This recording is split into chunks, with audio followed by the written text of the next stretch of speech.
Hey, River Storm, welcome in.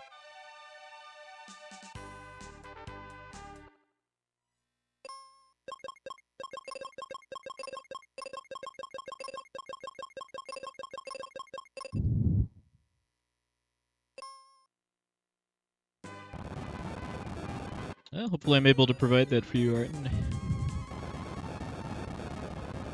Twitch streams are often a source of that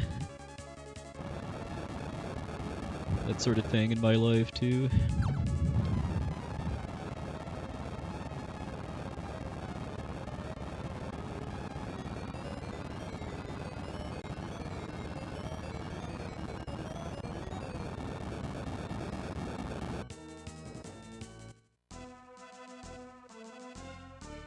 Yeah, the text draws out so fast in this game that there's no real benefit to shortening Benjamin's name.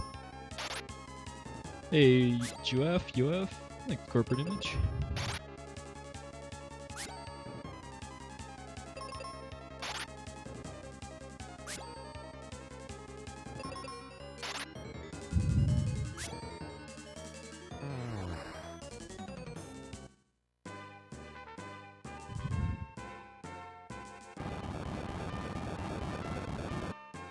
Was it just me, or was the old man's sprite a little off? Okay. Pay more attention to the text rhythm.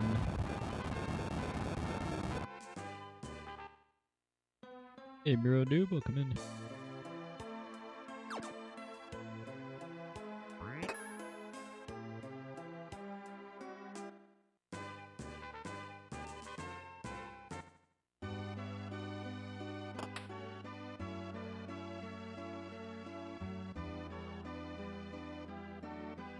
Sounds like a long haul for Sunday.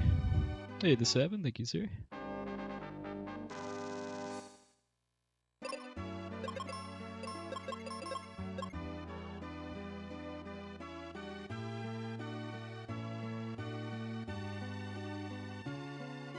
Still used to FF4 mechanics where when you come out of a house, you're standing on the door instead of in front of it.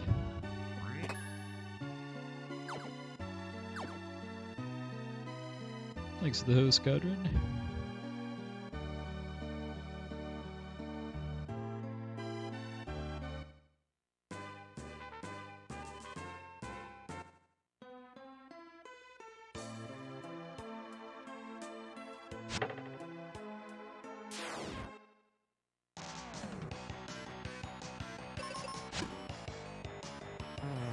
The team that, well, I don't know how much overlap there was between this game and FF4, but there was definitely overlap between this game and FF Legend 3 on Game Boy. A lot of overlap there.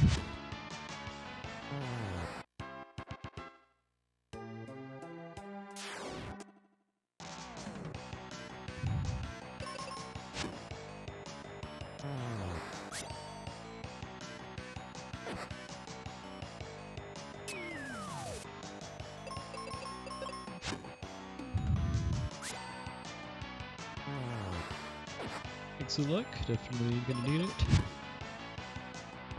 Hey Zephyr, welcome in.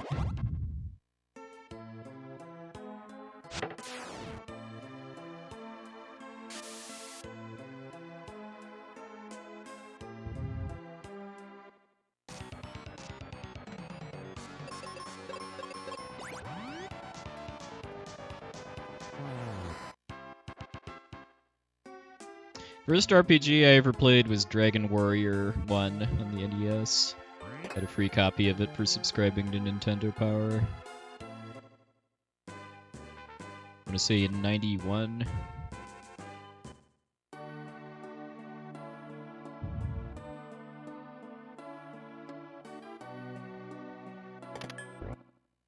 Odds of life hitting are very high. Life is actually bugged in the US version of Mystic Quest, so that normally it's intended to be able to insta-kill undead, and it actually works on non-undead.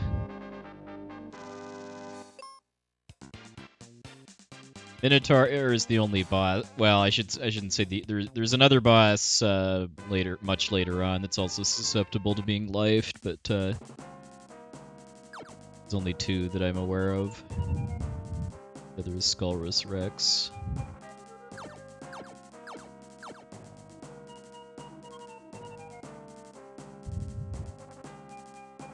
Oh, nice, G-Warps. Well, you were definitely in the target audience for this game, then.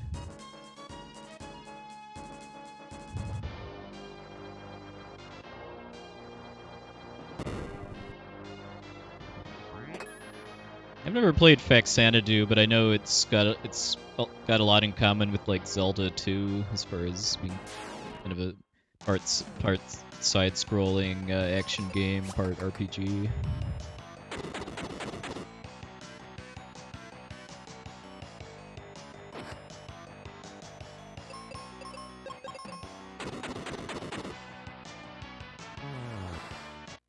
My first Final Fantasy was Final Fantasy, as in Final Fantasy 1.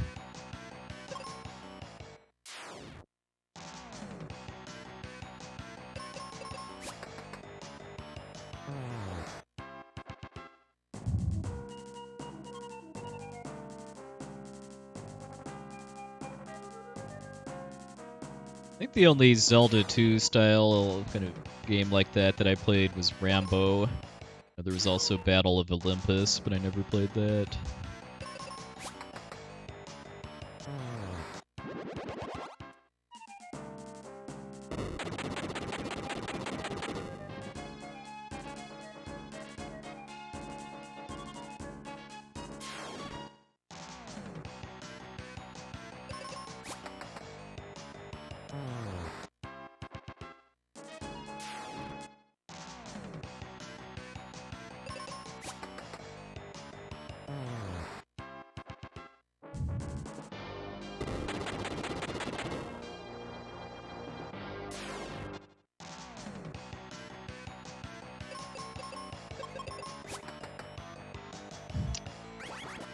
Miss.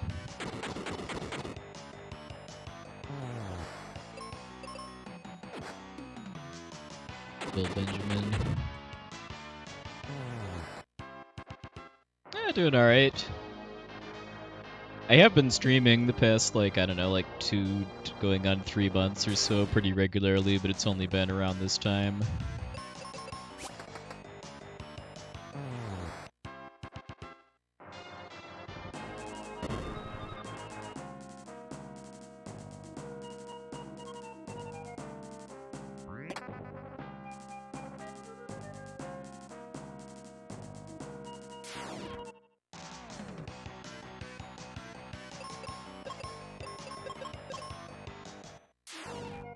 Hey, Test Runner, thank you very much, good sir. Hope you're...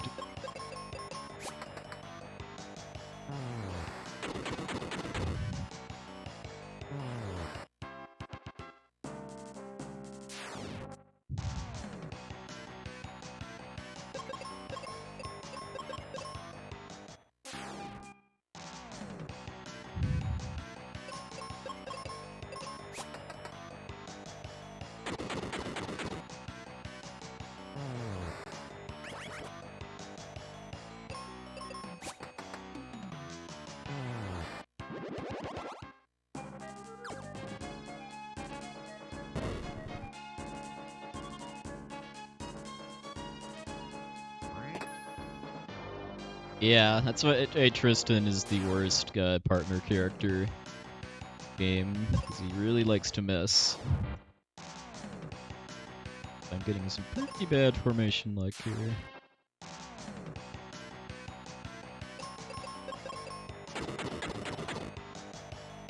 Thanks, Delicious.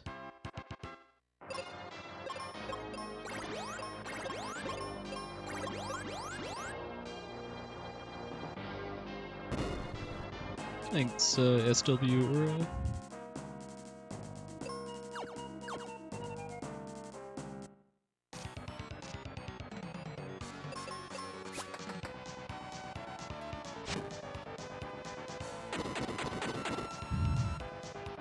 Yep, I almost had sub 240 last weekend, and then Zoo happened. I've never played Rudra no Hiho, but I definitely want to at some point.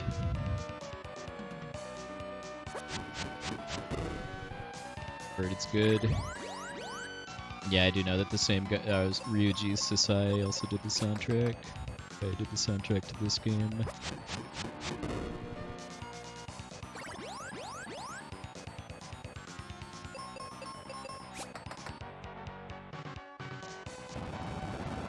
Thanks, RPG Check.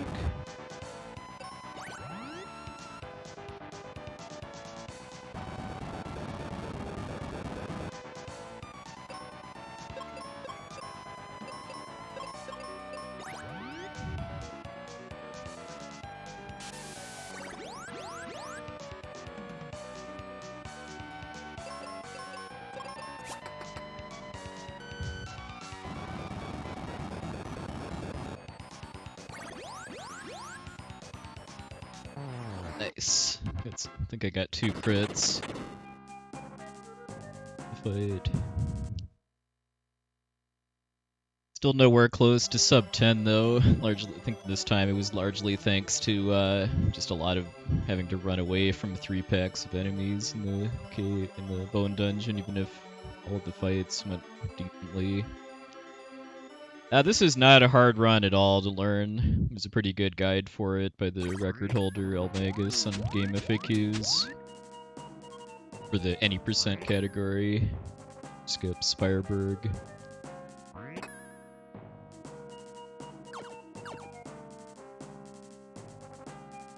Hey, 9th guy, welcome in.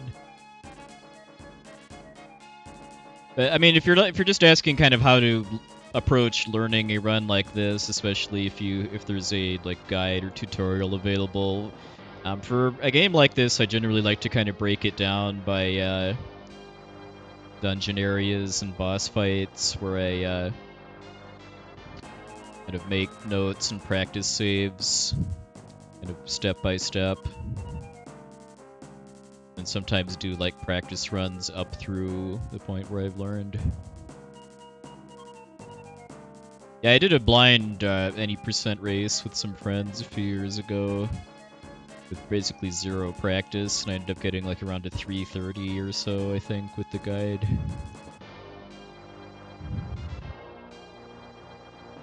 That was with having played the game a bunch as a kid, though. It wasn't like I was just 100% blind to the whole game, and I'd seen many speedruns of it before, too.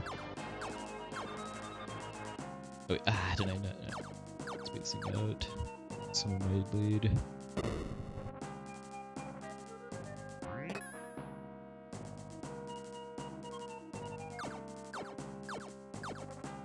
Well, for this game in particular, I think it's better to use emulator saves than flashcard saves or something, mostly just because there's a glitch used in the speedrun called the partner resistances glitch, which saving and reloading the game messes up.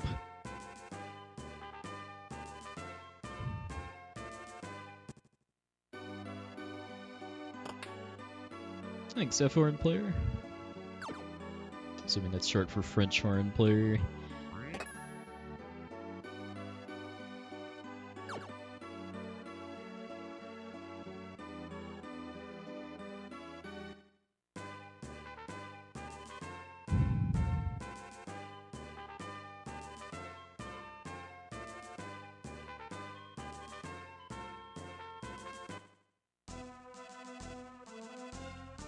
Yeah, for an older game like this, I'll usually just build a library of practice save states and BizHawk,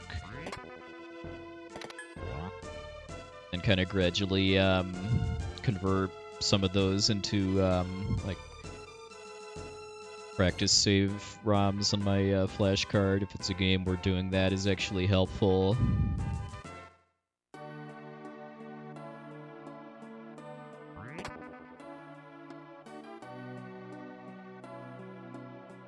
I've got a lot of copies of the Chrono Trigger and Final Fantasy IV and VI ROMs on my flash card set up with practice saves for specific things.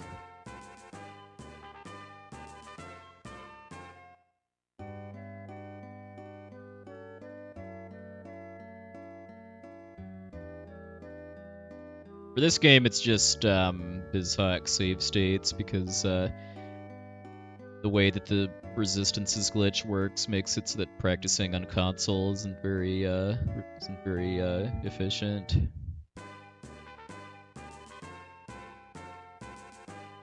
You feel better soon, Wells?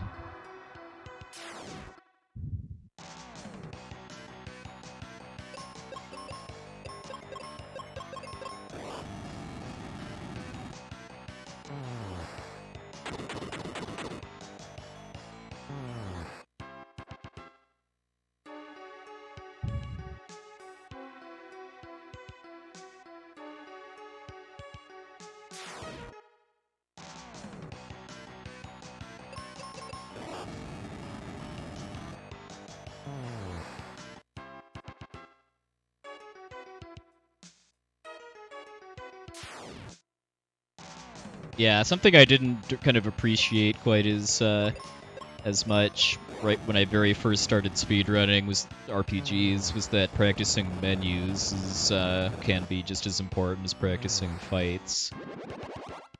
It's a lot less glamorous, but it's just as important.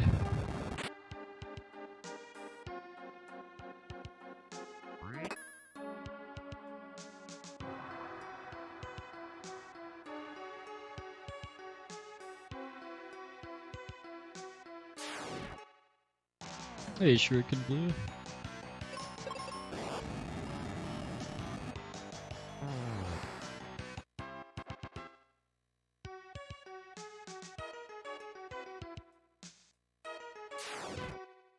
Yeah, for sure. I mean, I usually just I take however long I need to do menus accurately from my notes at first, but then just try to get better enough that I don't really need them as much, if at all.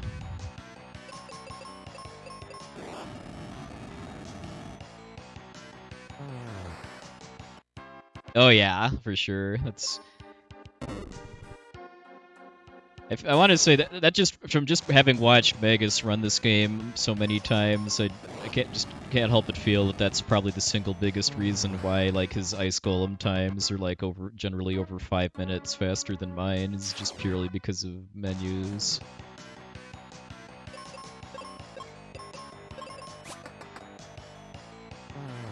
No, I've never done SMZ3 Rando. I've thought about it a few times and then remembered that doing SMZ3 Rando requires playing Super Metroid without stuff like high jump and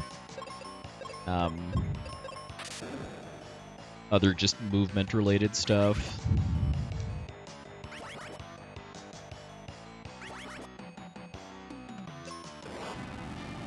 Okay, this is where the... I feel like I've been spared way too many times by this fight.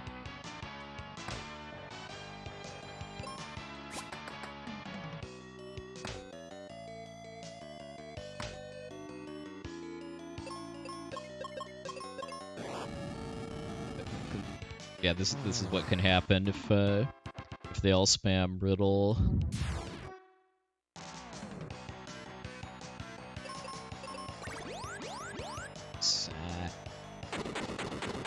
Because I've never really been trolled by that fight in a run before, I didn't think to heal before this one.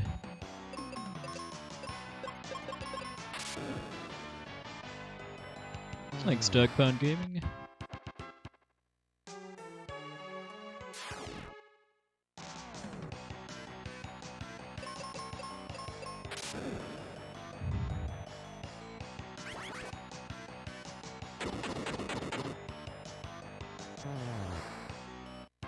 Probably, I mean, I usually save time on the split, but that's definitely not happening now between the almost forgetting the steel shield and then the first centaur fight. Oh, nice, Purify.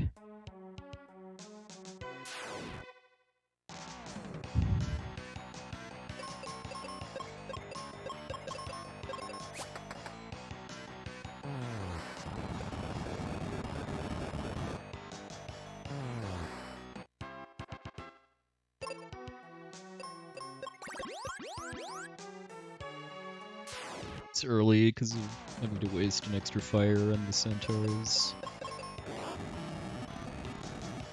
Thanks, Crimson J.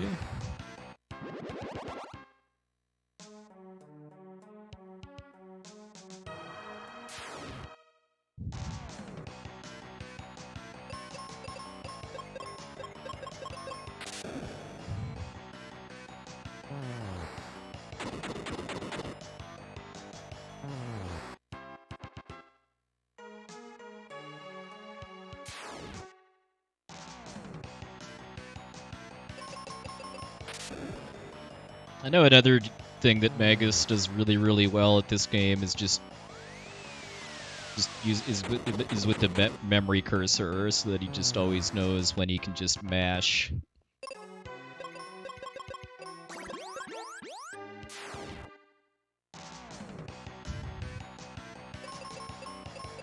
Just keeping on top of where your like spell and targeting cursors are between battles can add up to a lot of time.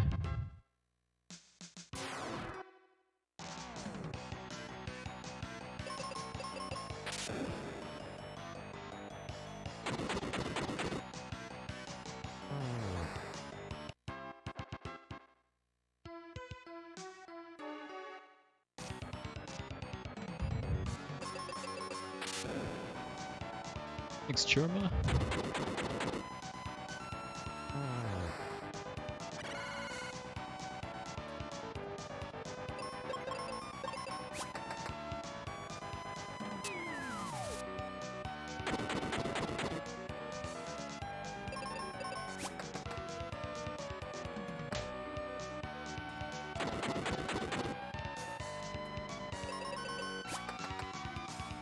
Great.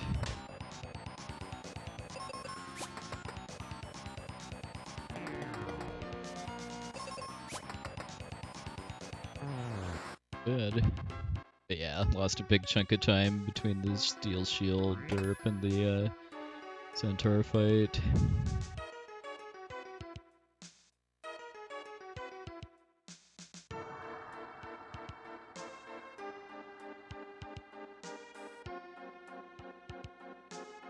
Which Final Fantasy is my favorite? I actually have that in my Twitch bio FAQ because it comes up a lot.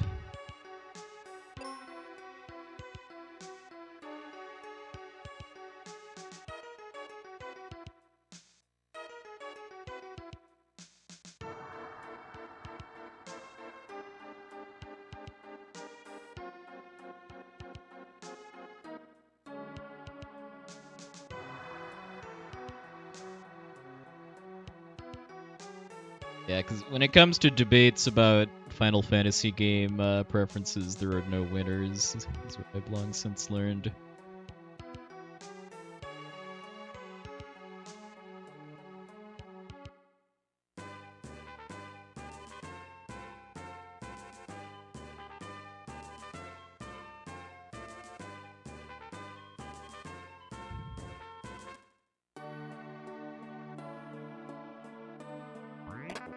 Oops.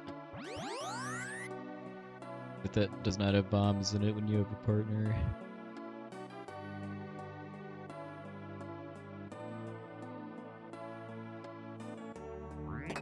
Really need bombs at this point anyway.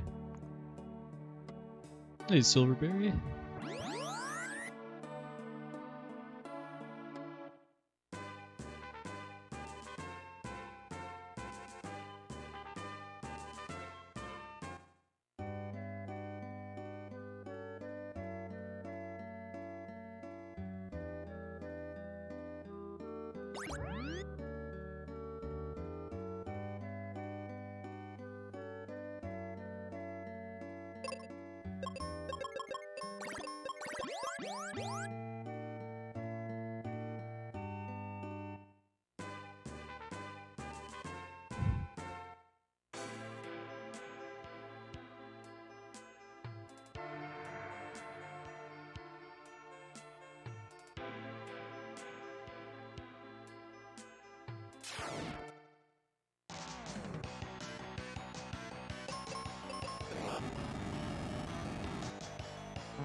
Thinking about just trying to kill it with physical attacks since down a little magic, but we'll see how it goes.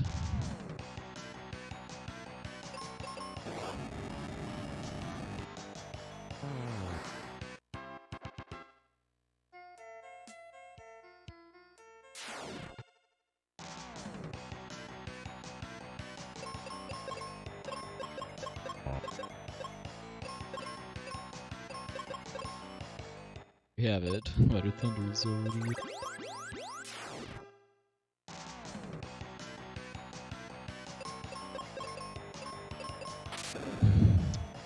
Got the up input.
Alright, Mr. Crab, what you got for me?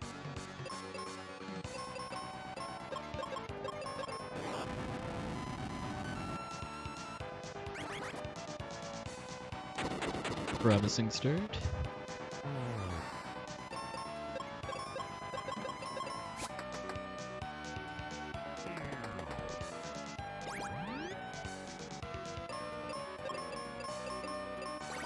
It is possible to soft lock here if you save and reload certain ways, since the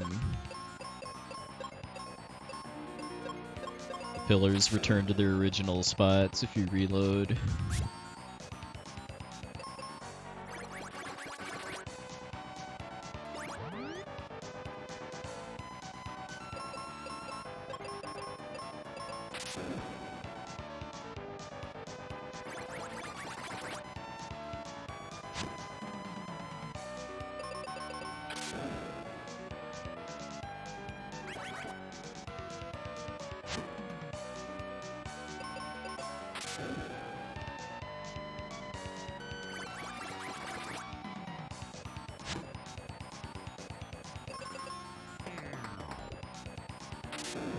Kills.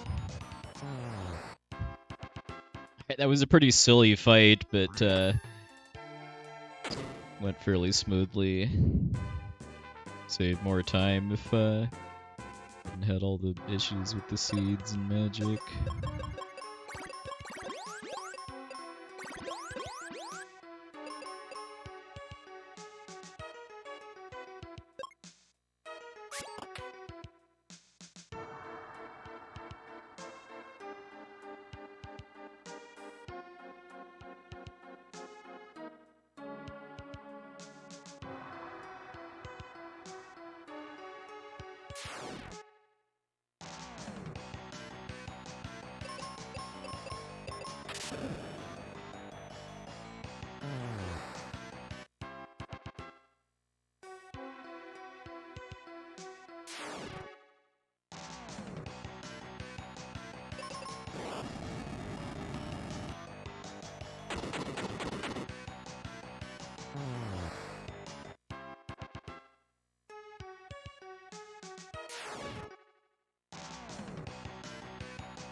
Couple fights have gone good.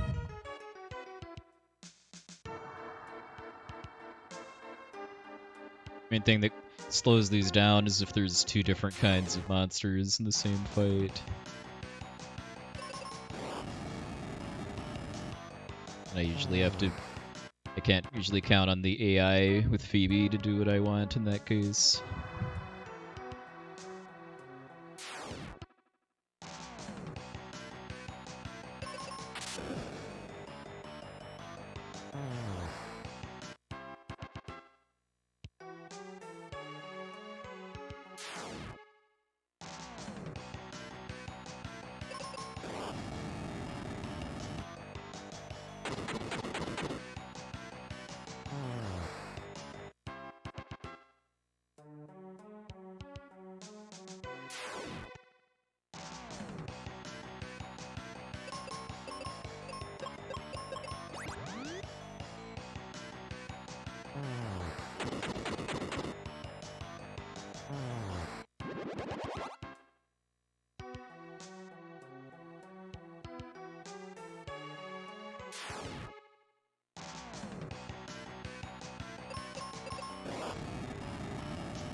Stony roost birds were out for blood last week. They can't actually petrify you, though it feels like their rate of doing so is pretty low, but you wouldn't think that with how many times it happened last time.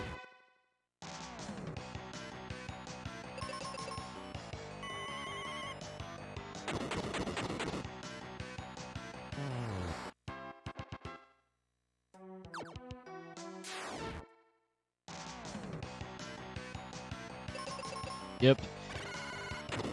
This game likes its demotions, as far as bosses getting demoted to normal encounters pretty promptly.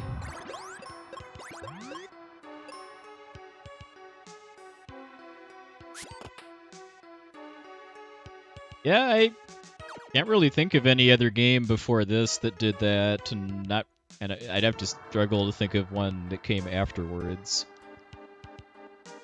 Like I've been saying a lot since I started speedrunning this game, the monster sprite work, I think, is the other really strong aspect of this game besides the soundtrack.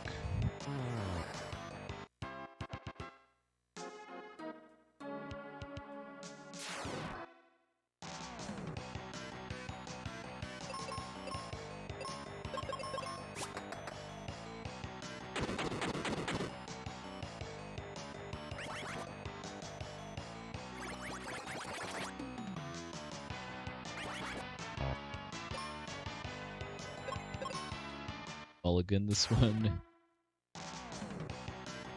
Yeah, that is a good point, actually. Like, Necrosaro has like 7 different forms in Dragon Quest IV. When did Final Fantasy Legend 2 come out? Because I know like Apollo had different sprites in Legend 2. I want to say it was after this game, though.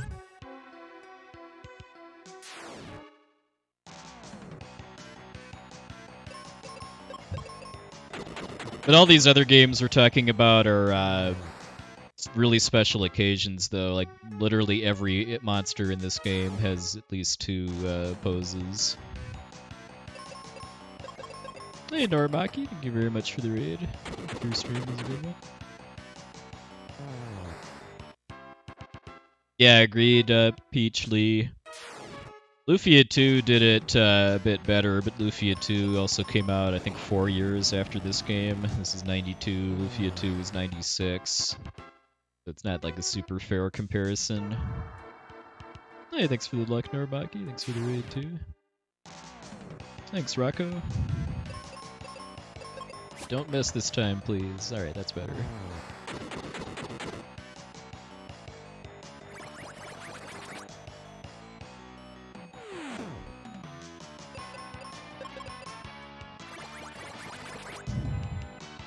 Yeah, it really does purify. I kind of view the spiritual successor to this game as Final Fantasy Legend 3, because it was largely by the same development team.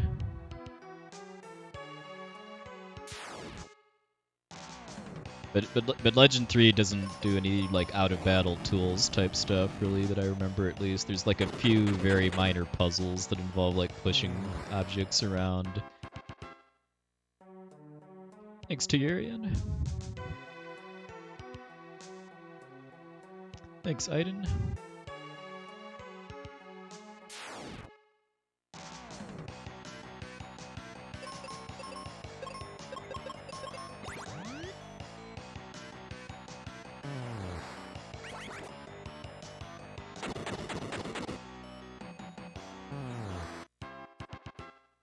Aside from that, that one fight with the mage, been going pretty well.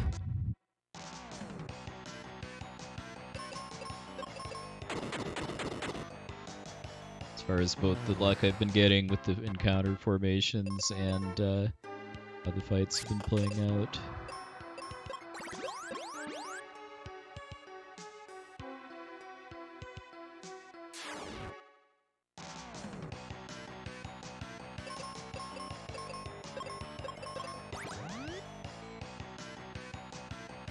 There could be 3 of these things, I believe, in these fights too, which is very bad news.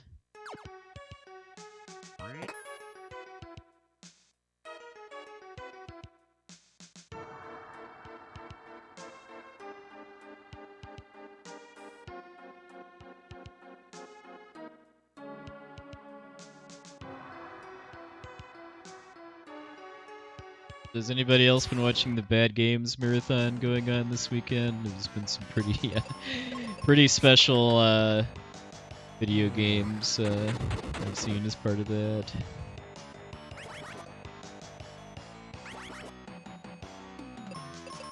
Oh yeah, 4 hours of Snolf. I actually finished watching the VOD of that earlier today.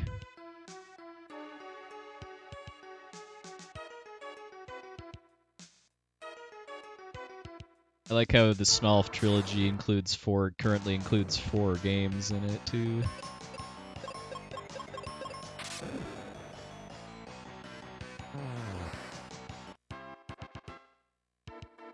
Oh, that's right, the Suikoden Marathon going on too. The people that have been watching that have been enjoying it too. I have not actually played any Suikoden yet, so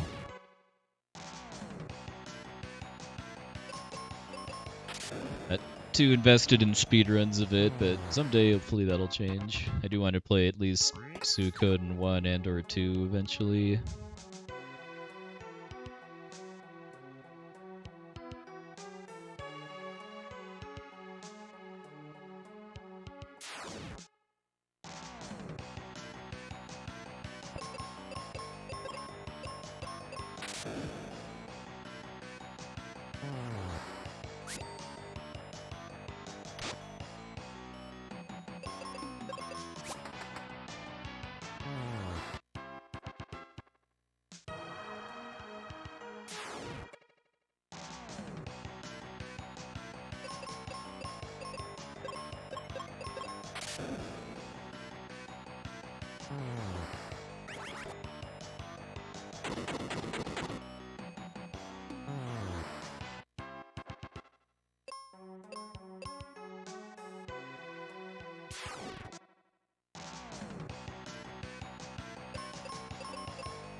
Alright.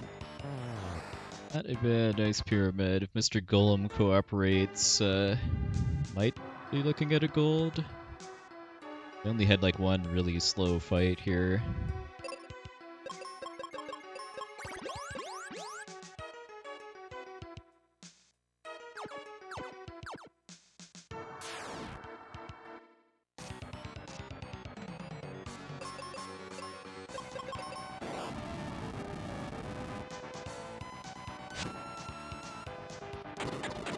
good first turn.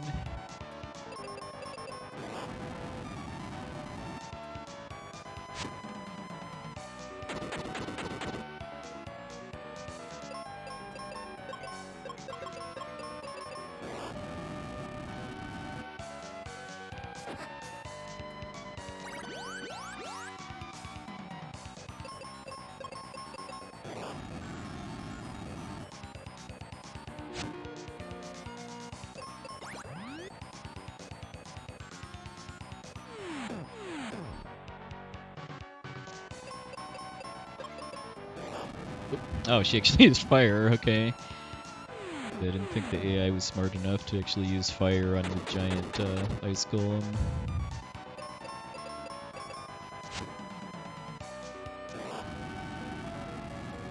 And yeah, the boss theme for this game is so good.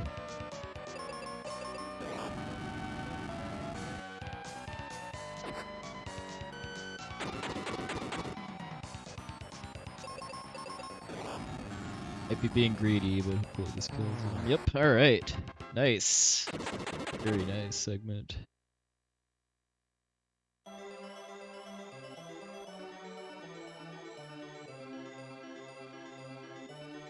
Jeez, that was almost sub 40 too. I'm just like, well, almost being a minute, but I hadn't lost so much time before that. I could have been looking at a sub 40 for the first time. Hey, Abney, thank you, sir.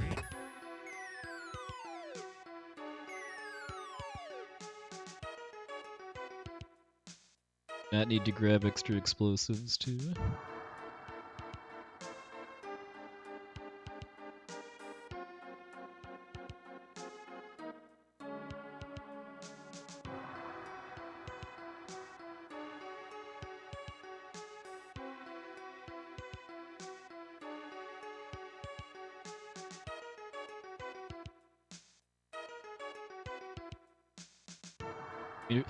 For perspective, or like a record level ice golem time would be like a 36, but it also just requires being a lot better at the game and practicing a lot more.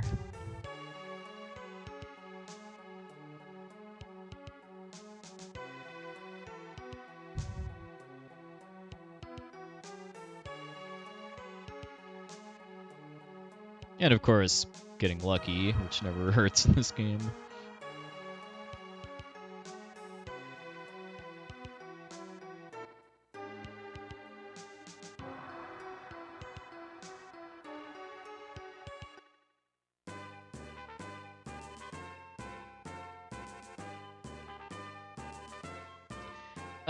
Usually not. There's one dungeon that I'll be going through in the run that the monsters all disappear after you kill the boss, but for the most part they don't, and they also respawn if you leave and come back.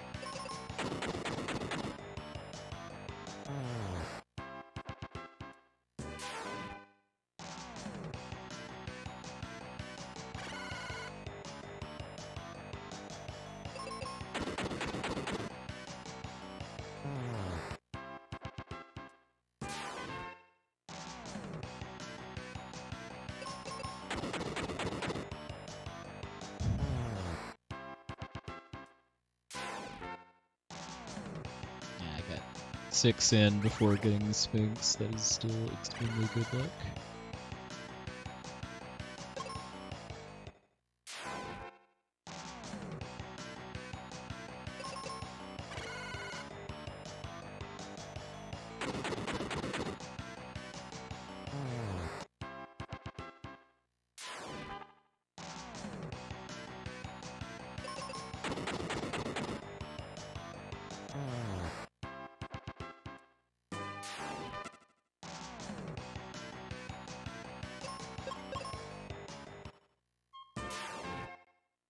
Thanks, Muffin Loaf.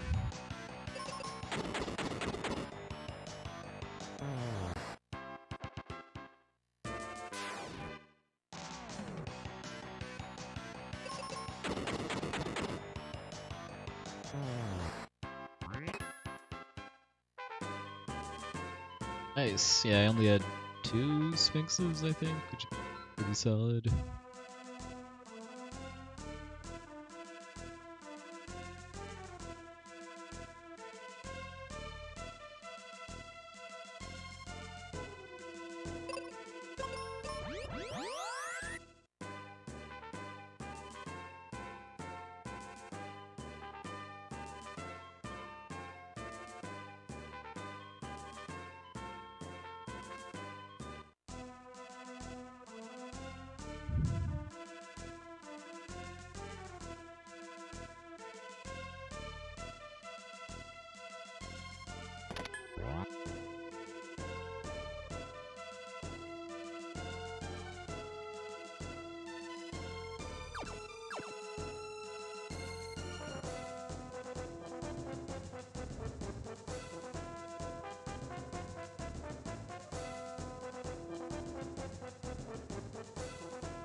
Oh. It's off. Trying to do this without, do like fetch quest chain without nodes.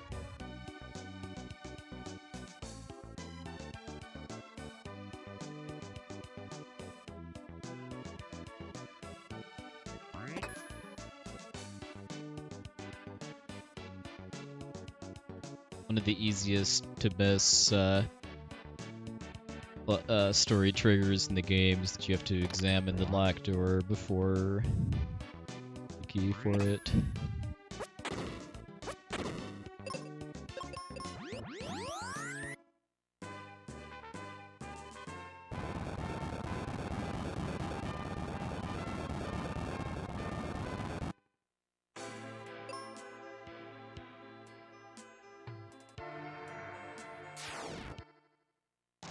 Indeed. It's been a long time since I've actually had a proper Reuben sandwich, too.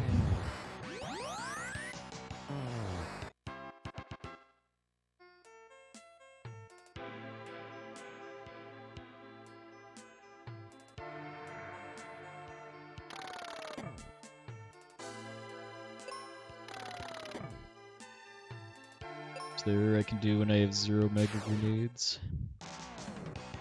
Played by an orchestra. Maybe this theme is in the Falls Basin slash Mines theme. Because all the battle themes in this game would sound a lot better by a rock band than an orchestra. The Focus Tower theme, I think, would sound okay by an orchestra. Maybe like the Ice Pyramid theme.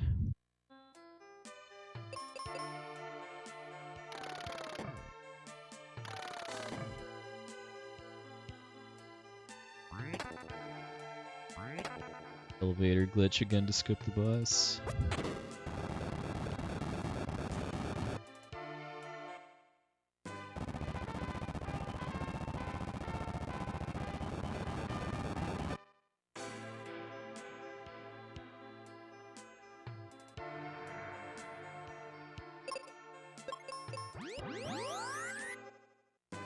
Sprite for that guy I rescued looks way too much like the dad from Final Fantasy Legend 2. Or it looks too much like Indiana Jones. Fight music time.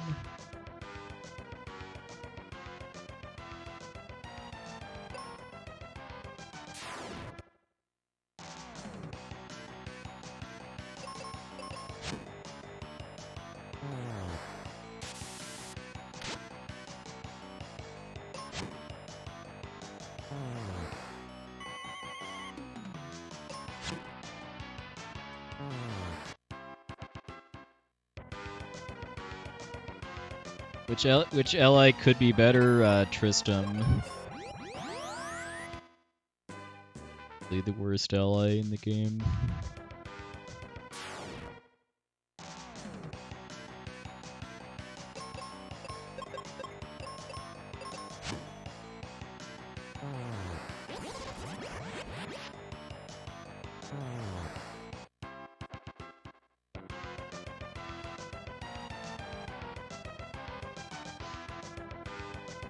Mainly just because he just doesn't have any spells other than life, and his regular attack misses more than any other characters.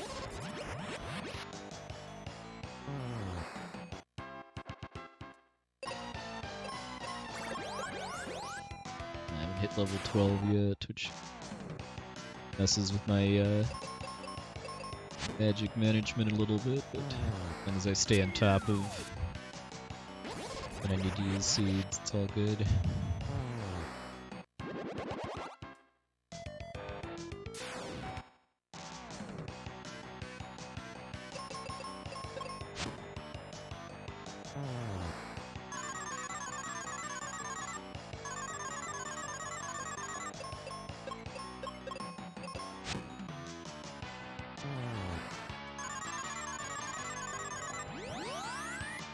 That's the main way I lose time on this split, other than dying to Medusa, is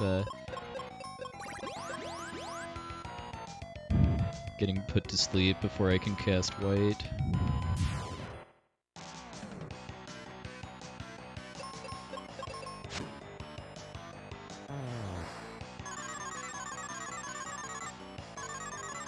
Like that.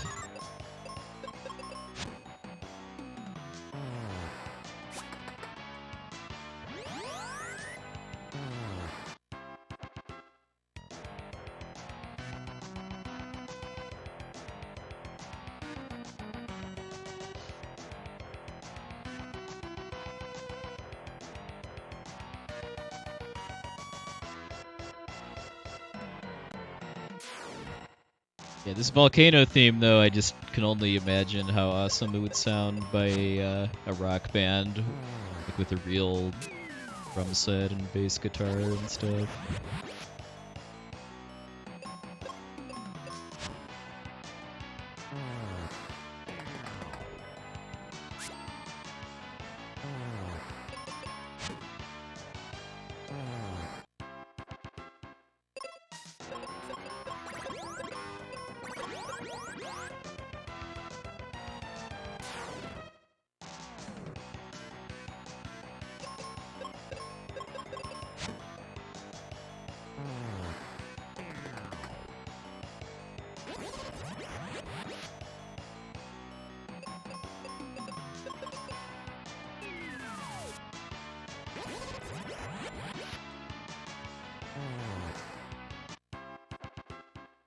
Really trolly fights here. It's the first time in a while I've had to deal with ghosts duplicating that many times.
Yeah, she's toying with me really badly, too.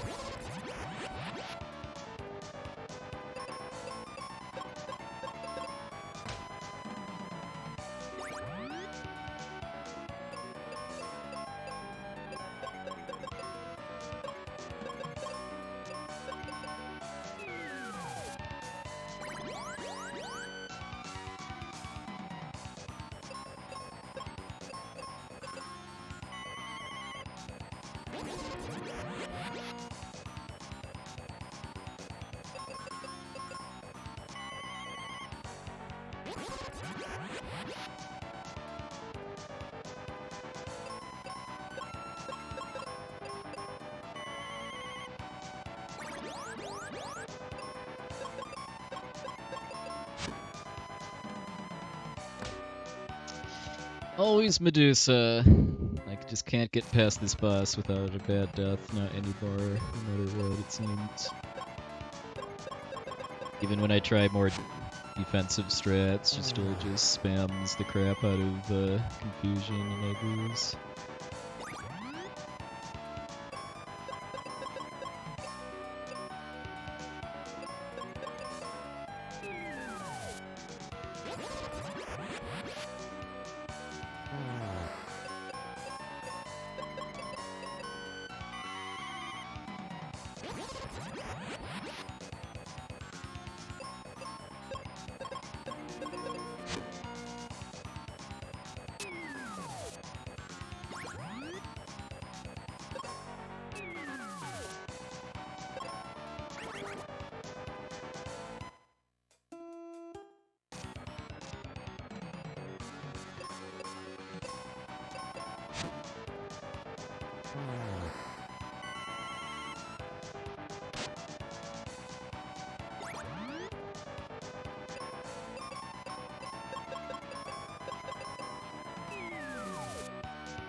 Ready for the crit there for another death.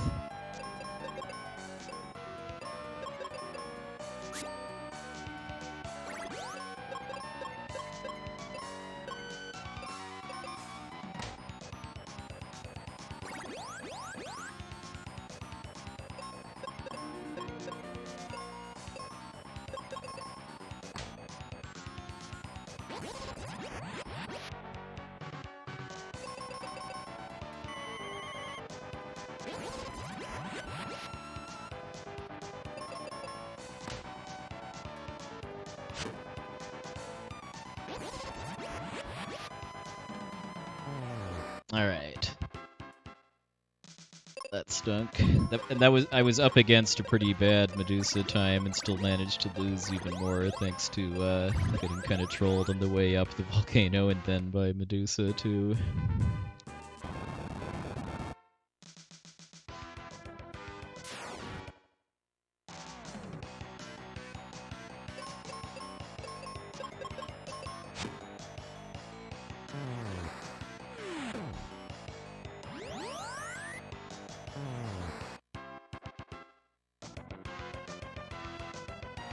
Well, I mean, if you get lucky, I mean, you just cast white and then she dies. I mean, she does have kind of somewhat harmless attacks she can use, like her poison one.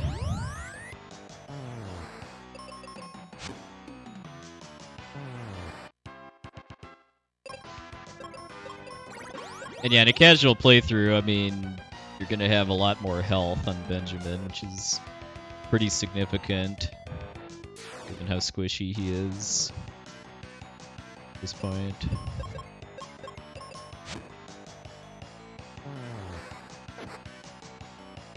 Because in a casual playthrough, you should probably be, I don't know, maybe like level 17 or 18 or higher at this point, because the partner character's levels are kind of scaled based on where you should be at when you get to the end of the area that you're with them for.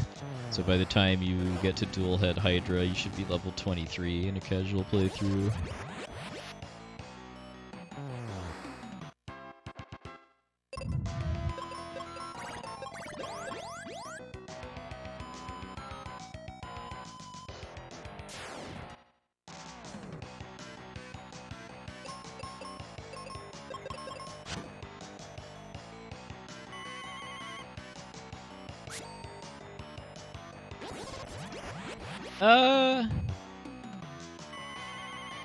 I mean, if you do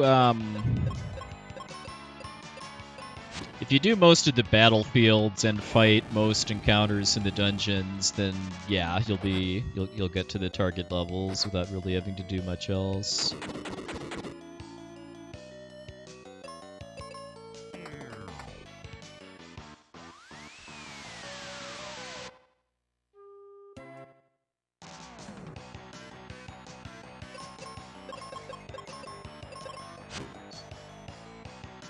Memory cursor got me. Yep, Medusa got me yet again. It's been like feels like a month and a half at least since I've actually had a Deathless Medusa fight. It wasn't just that Medusa was bad too, I also had some slow fights leading up to her too.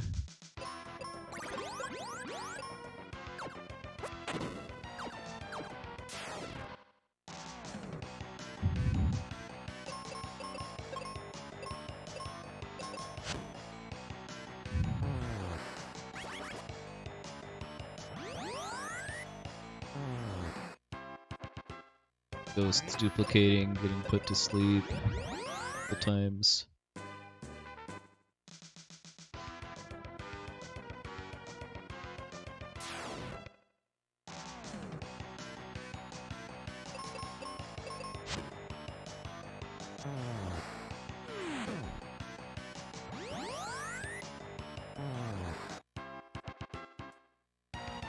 There's certainly a nice thing about the shop glitch, is not having to fight Medusa. Also means not having to fight Dual Head Hydra, which is my favorite boss fight in the game for speedrun.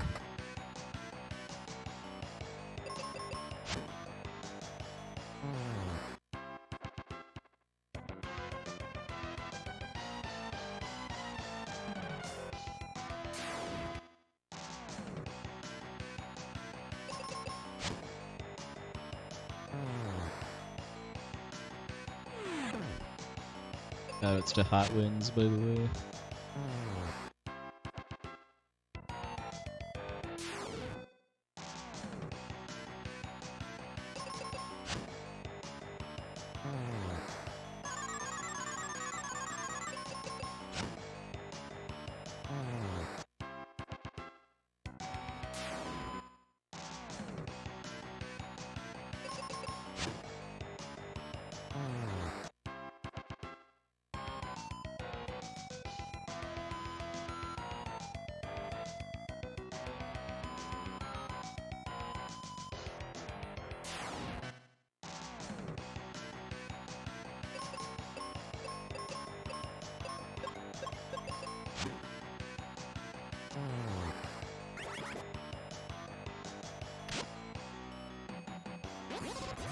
Hey! I finally broke my way.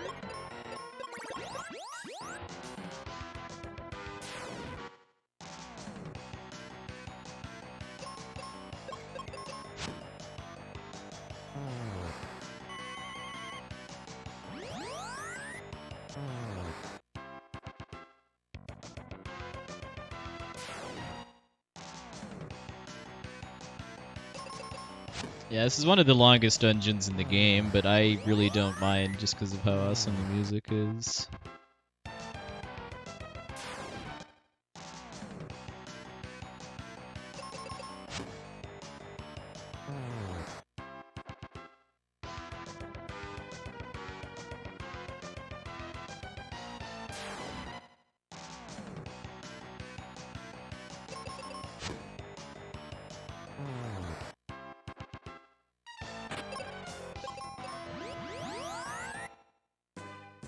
Oh yeah, I mean, especially because this outside part of the lava dome actually wraps around the left and right, so it can be very, very confusing to get around. It's also extremely easy to miss getting the life spell too, because when you first enter, if you go left instead of right and never come back, then it's gone basically.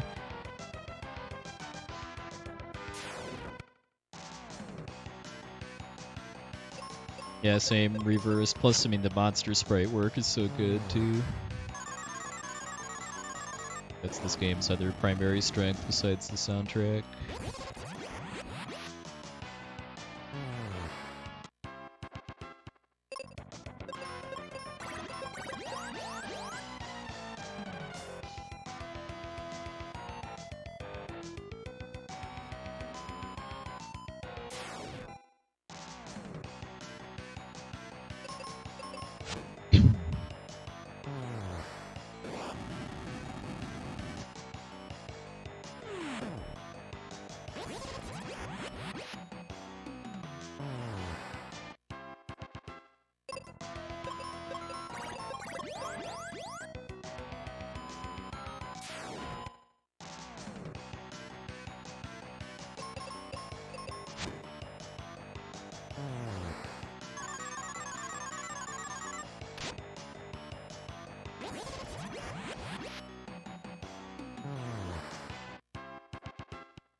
Well, in this game, I think having like a really mazy dungeon is less offensive than in other games of this era, just because as long as you don't leave the dungeon completely, the monsters don't respawn. Like getting lost in a maze in a game that has actual random encounters is worse, because then you're just having to fight stuff over and over and over again while you're lost. But this game, once you've killed stuff, it stays gone unless you leave and come back.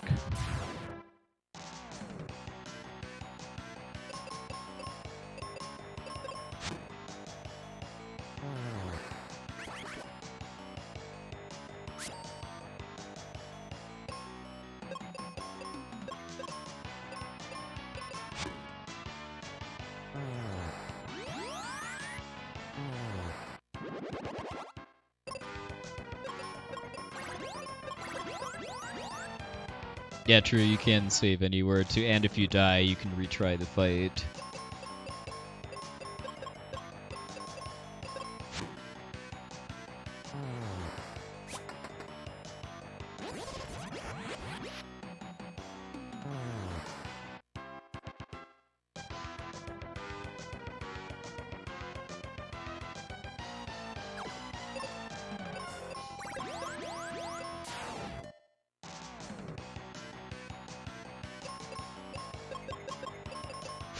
Yep.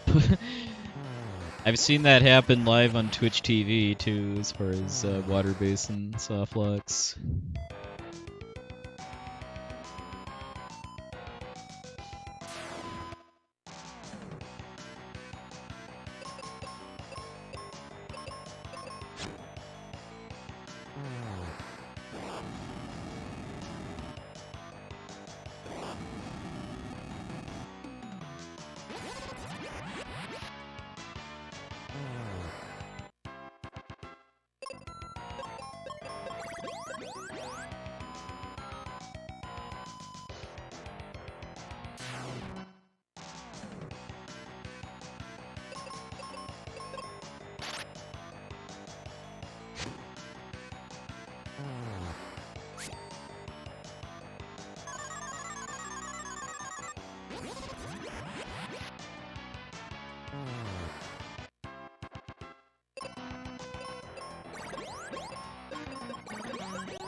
swells. The sinus stuff is affected, and it's all a good one. Bye-bye.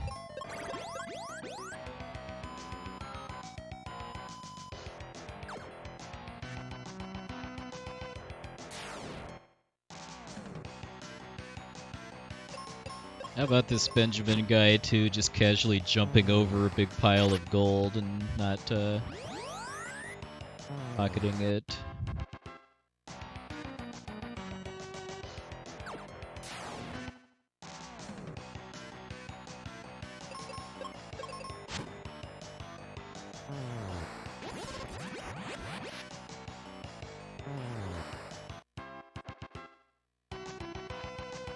I mean, I don't know if it's ever, like, established that, like, that this cave or whatever was built by the people of Fireburg to mine stuff or whatever. Like, they have a mine that's on the other side of the map. As far as I know, this cave inside the volcano was built by Dual-Head Hydra for nefarious purposes. Not like we're stealing gold from rightful owners or anything.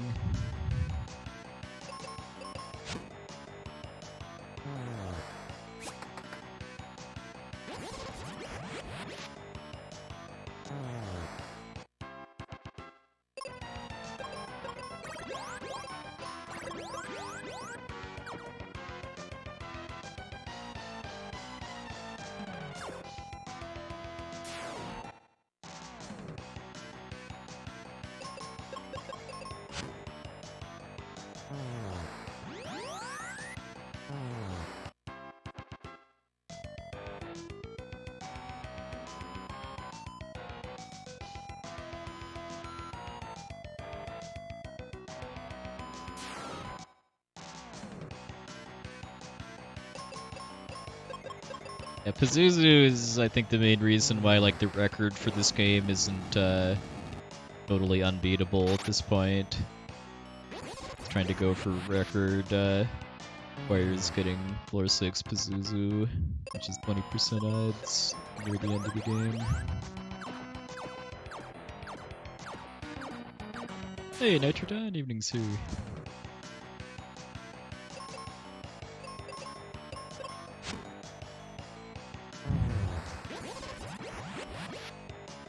Wow, I outsped both of them with the claw. That is very, very uncommon.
Now the Flame Breath spam comes out.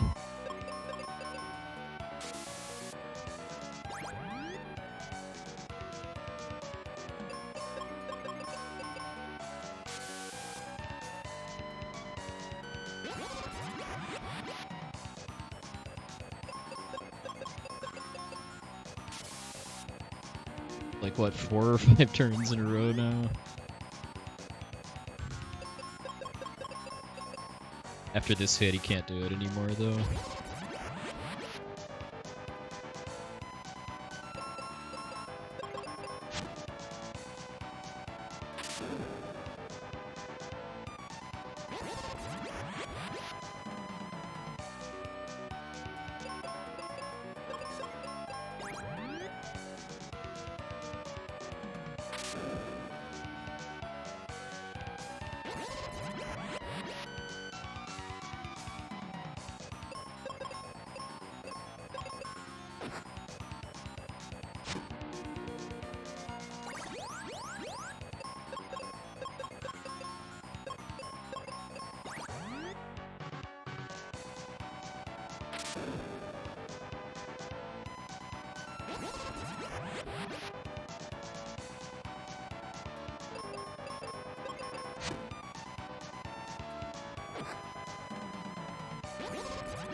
Alright.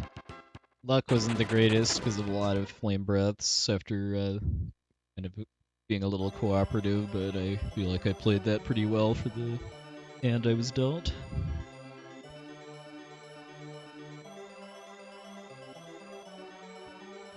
Medusa was a jerk.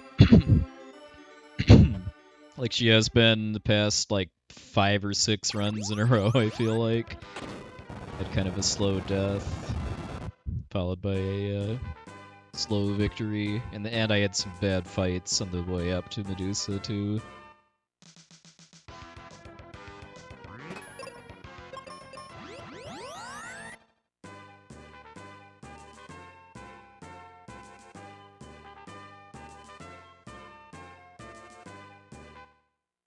Yeah, I mean, Medusa is one of the trolliest bosses in the whole game, right up there with Zoo, because she has 3 different status condition attacks that can ruin your day.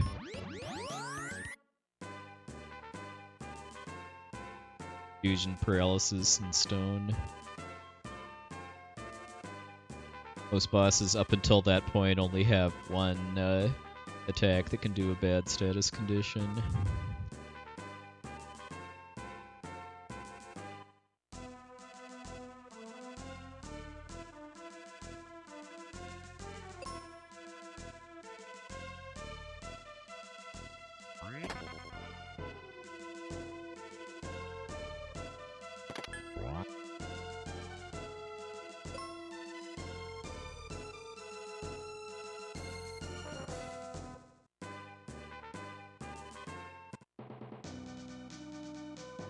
Yeah, because I mean, it's not really that much better in a casual playthrough outside of that you're going to have more health on Benjamin, because it's not like you could have items at that point that would give you resistance to like confusion and petrification and stuff. I mean, you don't. Your only opportunity to get resistance to petrification is in the final dungeon. You could get a shield by that point, I believe, that gives you paralysis resistance, but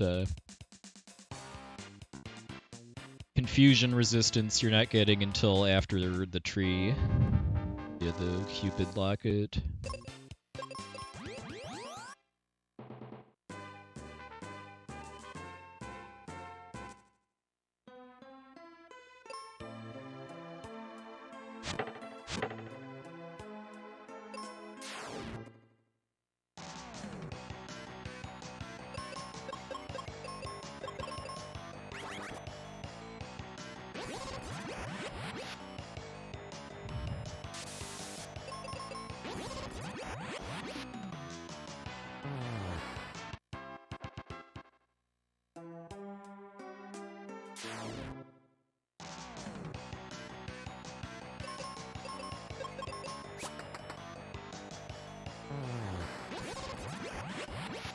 Yep.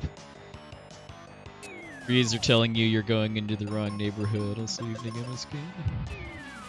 Stay spec. It's Blue Mage.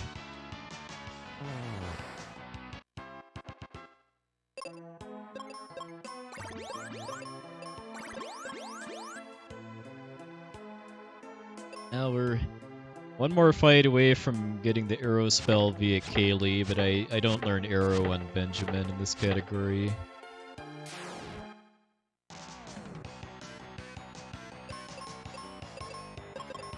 Basically just not worth the detour when you have white instead.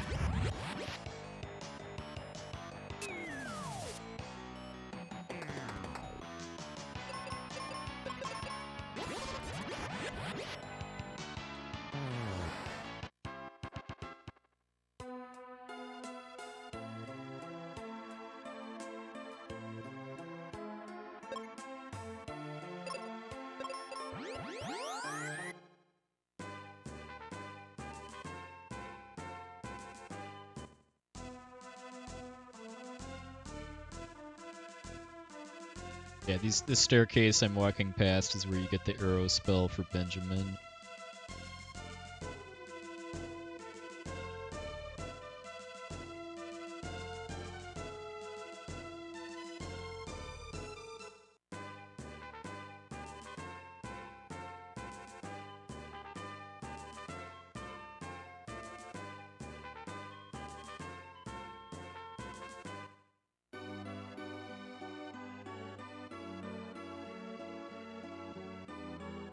Thanks, Rajasu.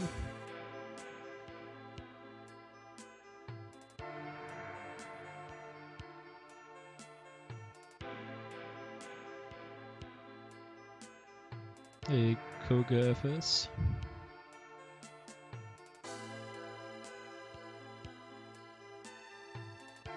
Well, the Japanese title for this game is even better. It's called Final Fantasy USA Mystic Quest. I believe the USA is in red, white, and blue on the cartridge label, too.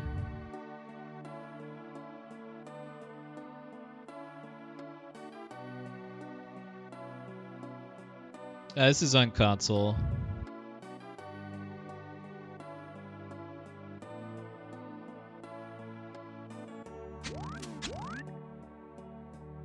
Most speedrun communities for like SNES and older era games allow emulators, but I prefer to do everything on console.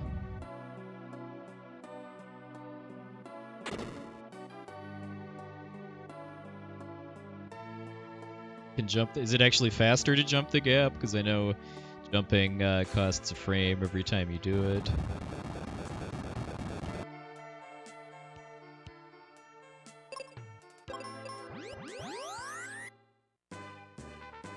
No, don't do it. Don't don't just peace out without getting Kaylee. I've almost done that like 3 times now. The furthest I made it before realizing the mistake was just entering the focus tower. No, it's if it saves steps, then yeah, that's definitely worth it. Just skipping crossing the bridge, then probably be like 2 frames slower. Okay, I will try to remember that for next time.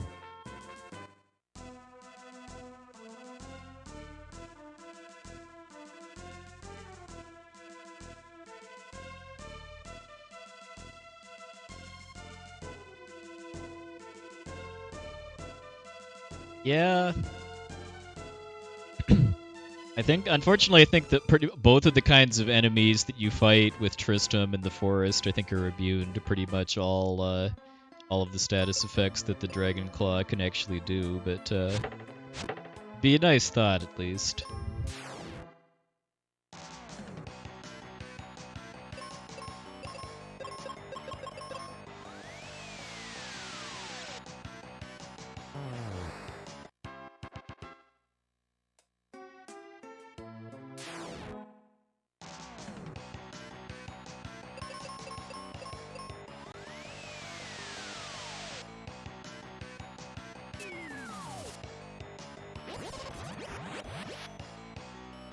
It'd be better against the mummies, but the ghosts are actually weak against shoot element or whatever it's called. But Tristram can actually one-shot ghosts with shurikens because of their weakness. But against the mummies, would do more damage than the shurikens, I'm sure.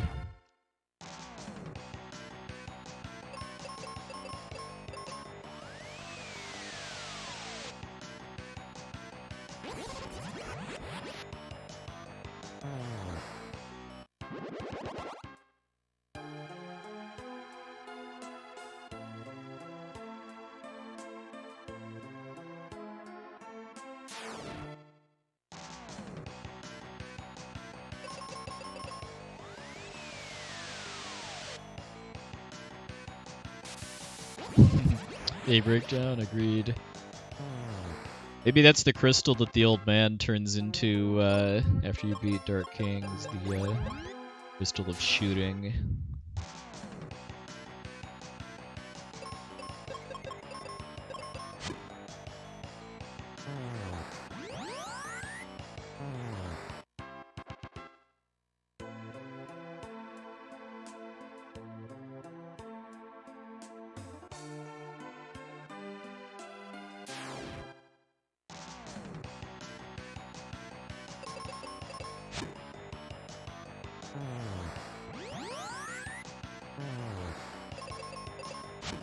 Get a preemptive on a 3 monster fight too. It's definitely going to actually make a difference.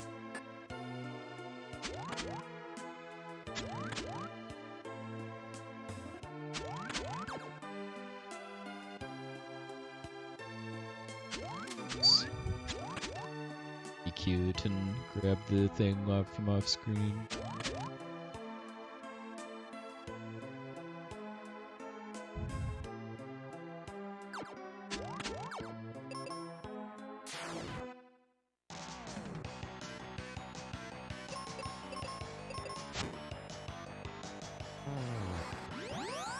Yeah, the rock soundtrack for this game, I think I can't help but wonder if that was kind of an intentional choice because of who this game was made for, which was basically Americans that Squaresoft wanted to try to get into JRPGs. That's also the most convincing theory I've heard about why the default life meter is a bar instead of actual numbers to make it look like a health bar in a action game.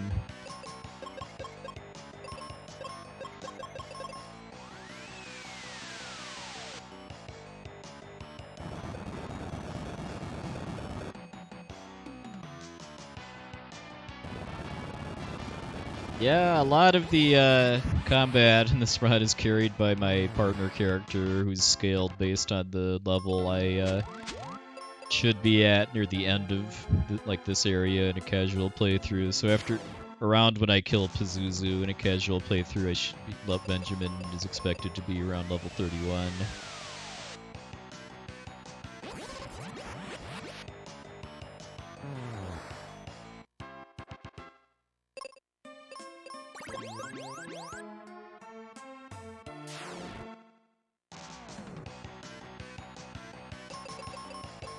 I do enjoy how the changes to your partner character kind of fairly substantially change the flow of how the combat works, too. Because, like, when you have Phoebe for the Aquarius section, the combat is largely about kind of micromanaging your spell charges on her. And when you have Ruben, then it becomes more about having him pick off enemies, and then Benjamin cast White to try to kill the others. At this point, it's kind of more of a tag team for a lot of the fights between either using Exit and Axe or Double Magic.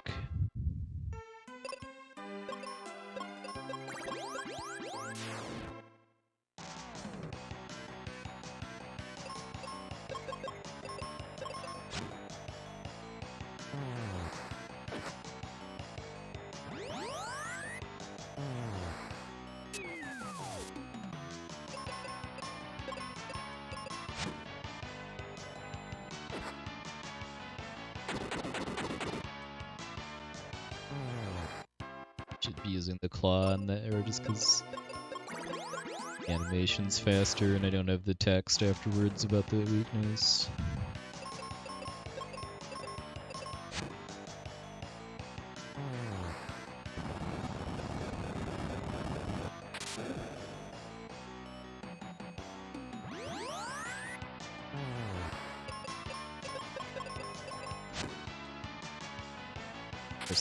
The downside to that is that if you use the claw and when Kaylee misses, then you might not kill it.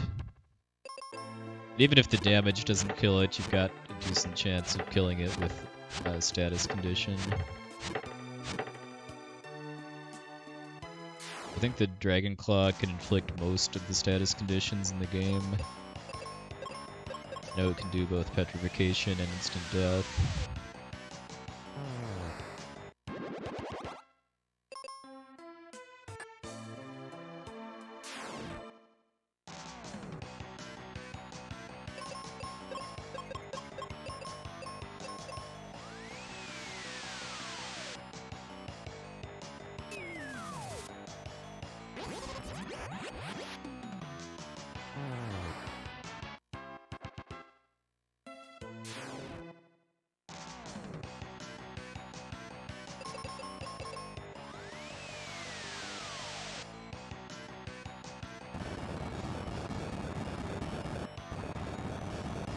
Fake Doom dances that have the same animation but a different sound effect and are less scary.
Yeah, the cartoonish animations for when you get shocked and burned are good too.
Like with the shocking animation too, if you take a really close look, you can actually see the kind of the shocked or burned sprite is overlaid on top of the normal one, because you can still kind of see a few pixels of the normal kind of like moving back and forth animation.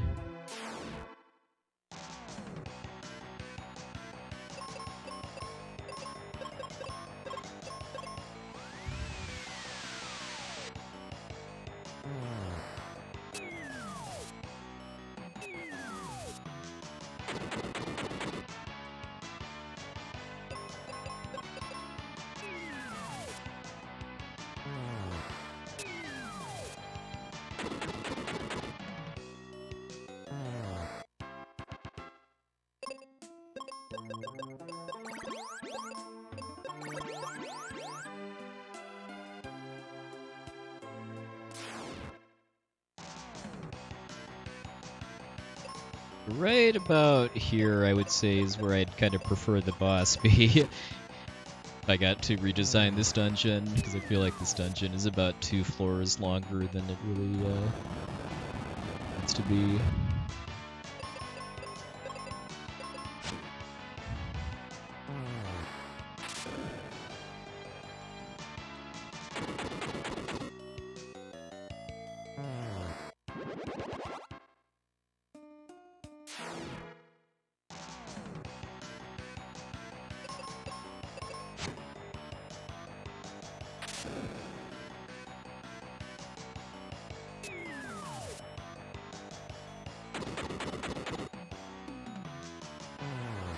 Nice.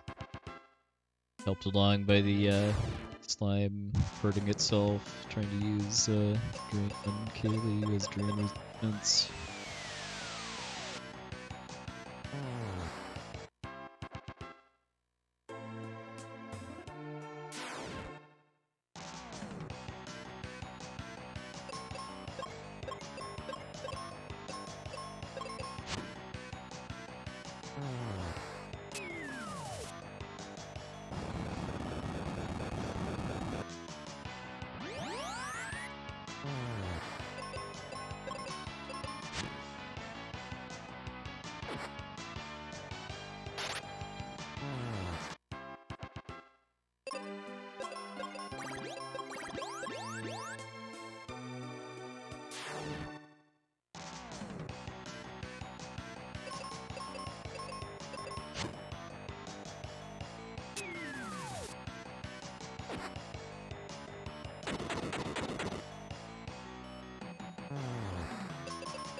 Yeah, that honestly went over my head until somebody in chat pointed it out a few weeks or so ago.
That sounds spot on.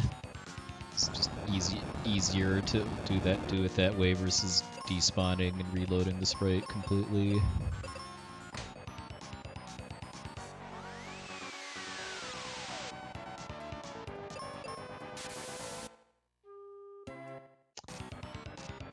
Nothing I could have done about that one.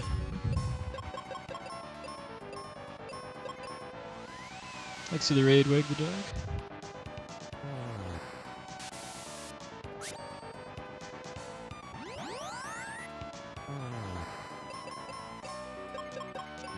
Didn't have to deal with unconfusing Kaylee this time.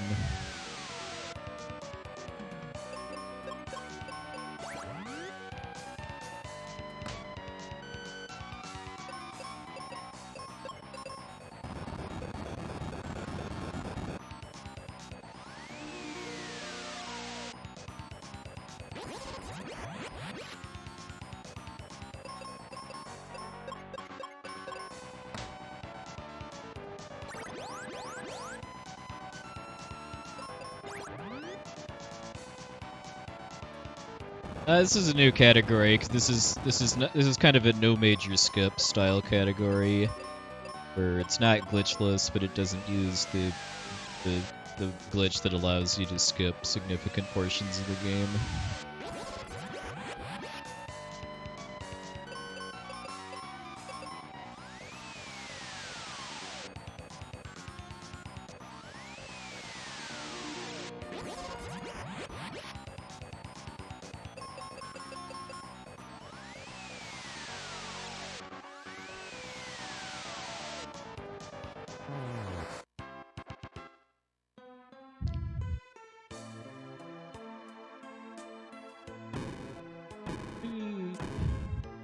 Like most of that time loss is from that death on Gidrah. Had a lot, didn't get a very many 2 worm fights in the tree too, which is kind of a quiet way to lose time. I mean, the 3 worm fights aren't particularly dangerous, but they're somewhat significantly slower than a 2 worm, because a 2 worm you can just cast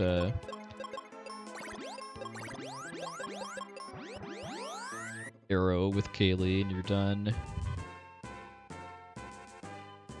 I don't even know. I mean, when I did a full casual playthrough to set up a practice save before starting to speedrun, and I had a rough time with the Dark King, even at level like 30, 32 or whatever I was at. Doing the Dark King without the cure glitch is pretty rough. Clearly it's possible, because I mean, I know there's been at least one Japanese runner that's done full glitchless. I think anyone's ever done that on the US version, but at least for the Dark King fight specifically, it should be more or less the same, outside of you maybe being a level lower because of getting less experience per fight in the Japanese version.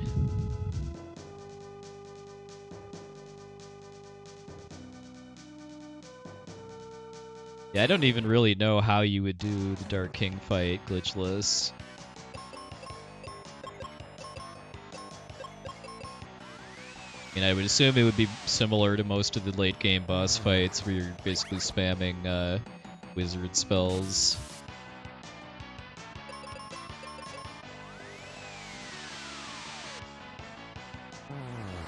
Probably just casting life is needed too.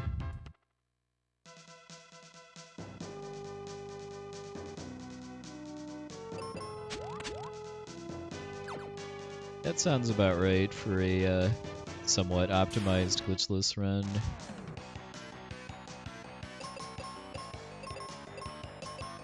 Thanks, Holgren.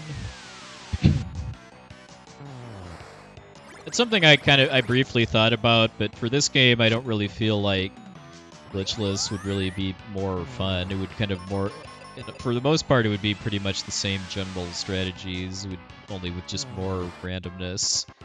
Because if you had to reset the game every time your partner changed in order to negate the resistances carrying over glitch, the end result of that is that you're going to have to deal with more status conditions that can actually affect your partner, and they're going to be slower for a lot of the game too. Well, all of them except the shop glitch. So the resistances glitch, the cure overflow glitch, the life glitch, as in life working on non-undead stuff. I don't even really know if it has a proper name, but the zero mega grenade glitch, which lets you skip gen in the mines. Seed duplication, for duplicating single seeds via queuing one up and then running away. Well, it's not, but I mean, the fact that it works on non-undead in this version of the game is definitely a glitch. Like the fact that it works on Minotaur and on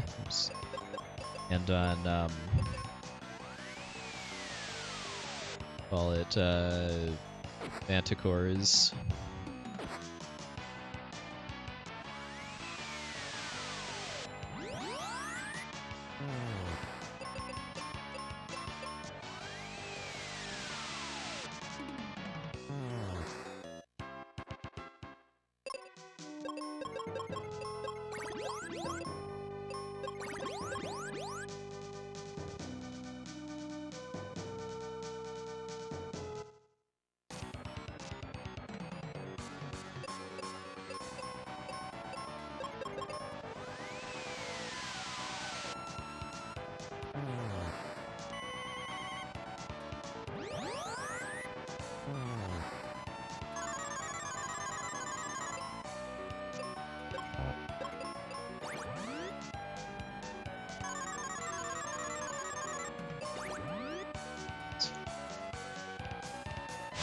A Doomerang!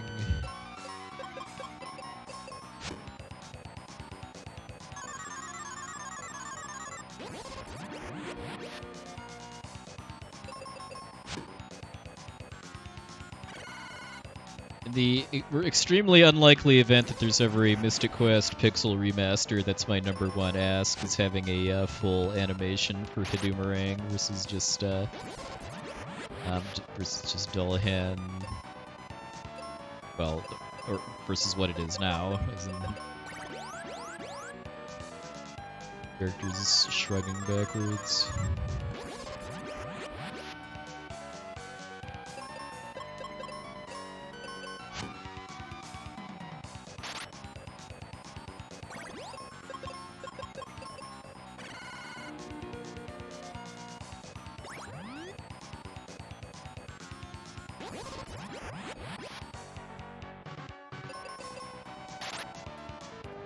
Ow.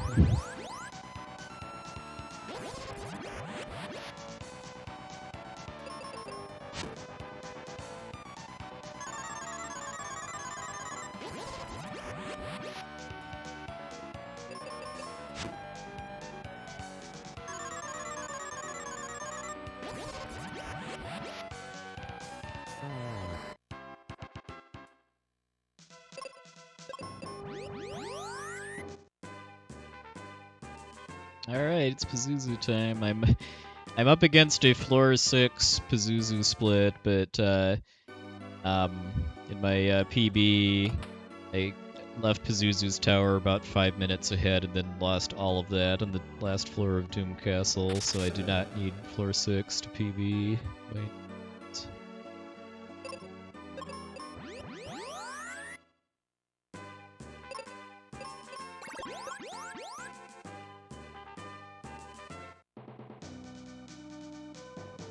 Hey, probable badge, welcome in.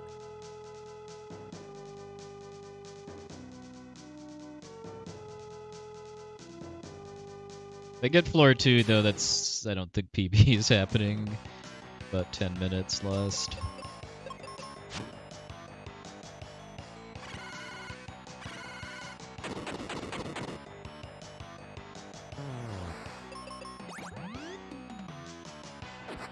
I think any other floor or PB is still possible.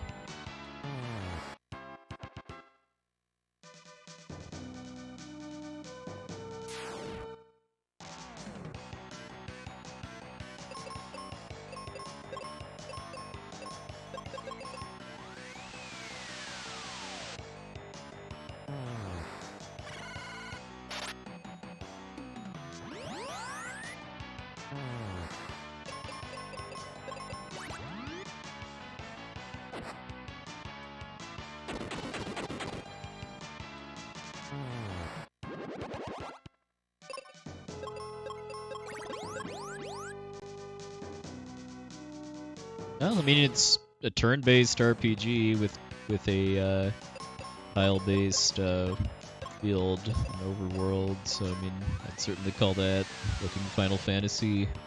I mean, it plays pretty differently from 4 through 6, but oh yeah, and there's crystals. But I mean, the overall kind of flavor and gameplay of the game is fairly different from 4 through 6, but I would still call it a Final Fantasy beyond just the name.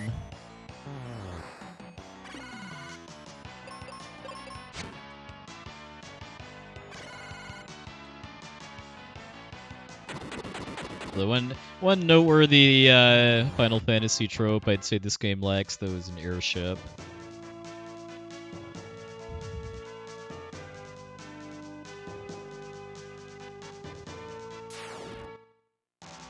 But there is actually a Chocobo cameo to the one of the houses in Windia, the town I just came from, has a Chocobo weather vane. You can actually use the Dragon Claw to get on the roof and examine it, and it confirms that it's a Chocobo.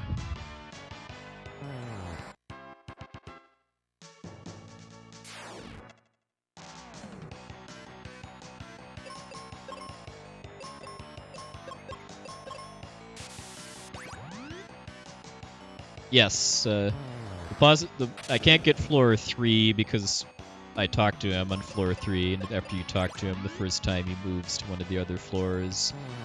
And you can't get floor 7, but you can be on any of the other 6 floors in the tower. No, there's no Sid in this game. The closest equivalent is Otto, the guy that your main NPC ally in India, does all the machinery repairs and stuff.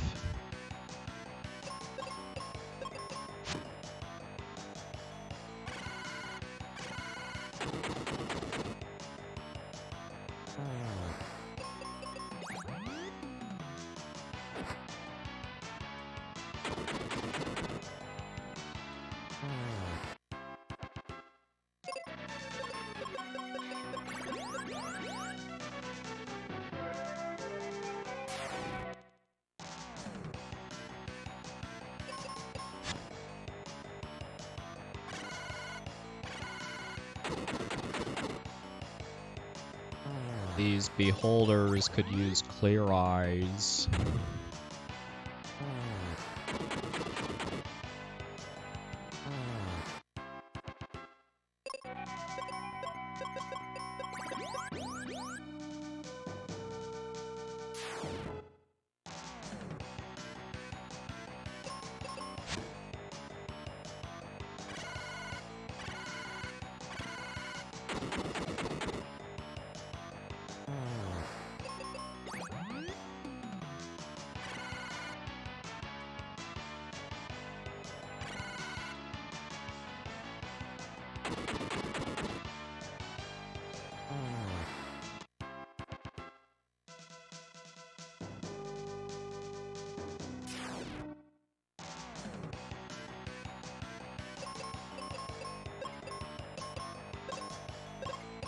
Yeah, just if anybody's not super familiar with how this tower works, by the way, too, the biggest source of randomness in the whole run, mostly because of where I find and fight the boss Pazuzu on.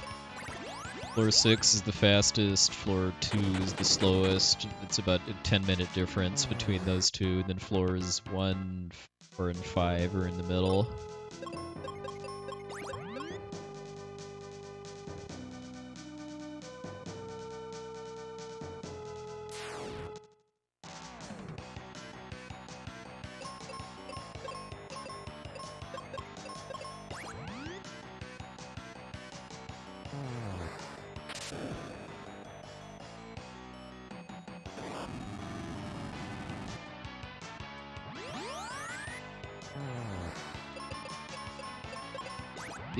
These 3 fights coming up here, by the way, are a reason not to run the Japanese version, because since the life glitch is fixed, these fights are just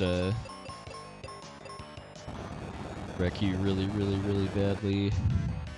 My avatar is Palmer from Final Fantasy VII. It was one of my first speed games, and I've just never bothered to change my avatar since then.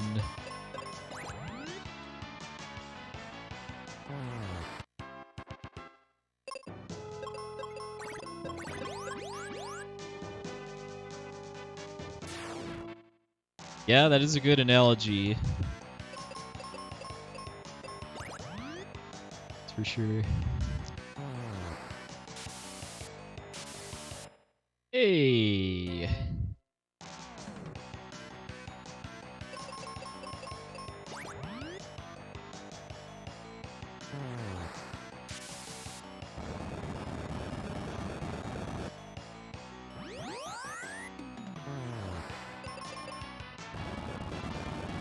Try again.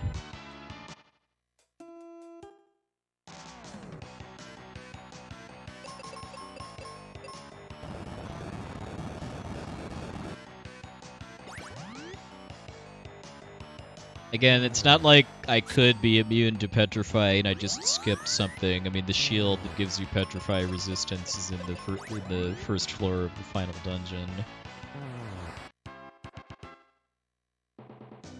Although I guess to be fair, Kaylee is intended to have Petrify resistance, but she doesn't because of the resistance glitch. He has Phoebe's resistances, which does not include Petrify.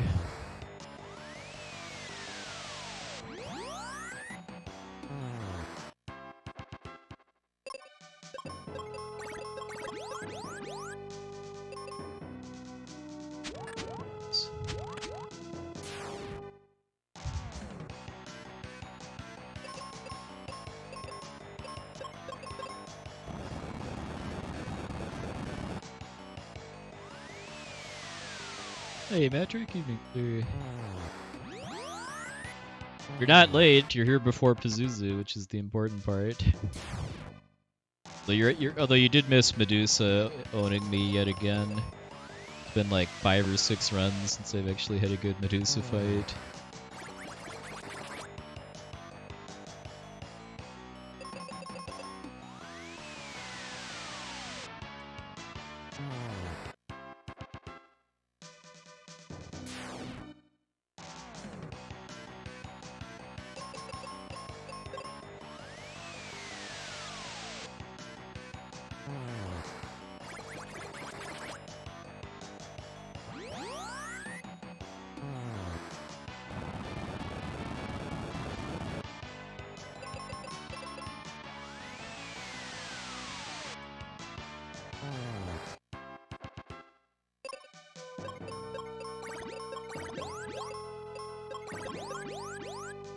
Hey, Griffin, evening.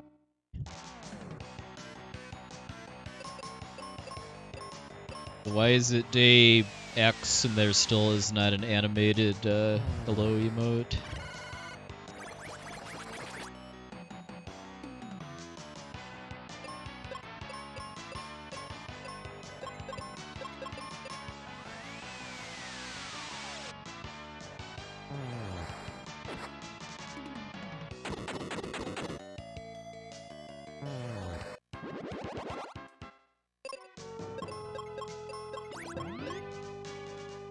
Magus would get like 600 subs day 1 if he did that.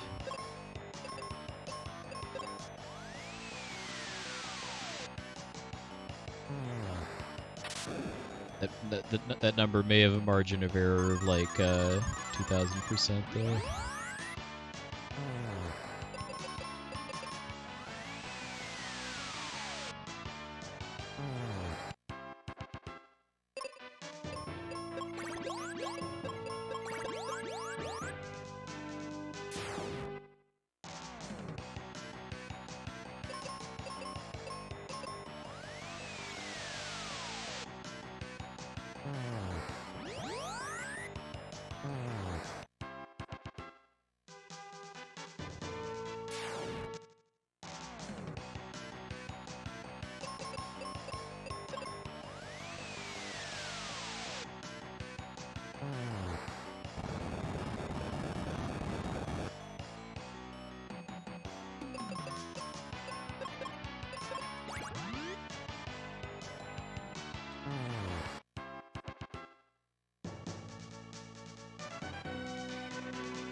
What?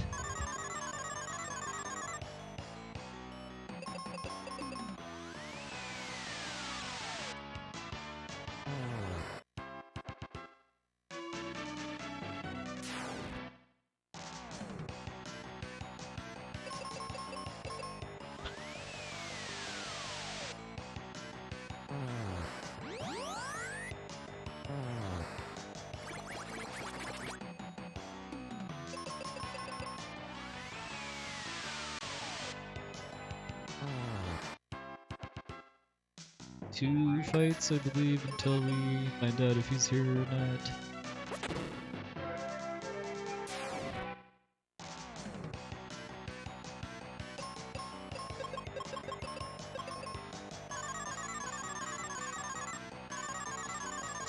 Pazuzu fight can be random, but it's not quite as bad as other bosses in the game.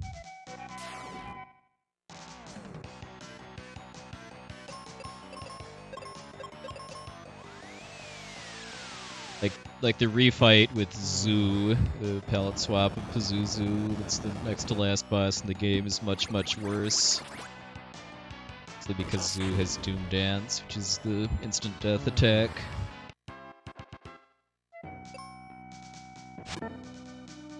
Hey! Take that.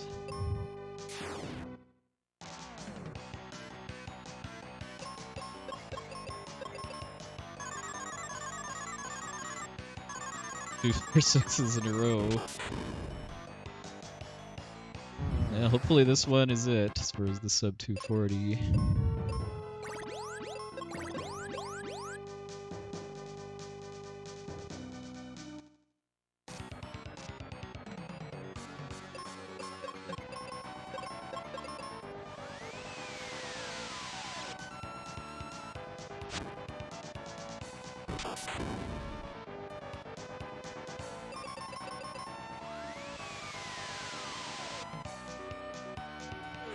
No, I don't. I don't do any do not do any mid-run resets.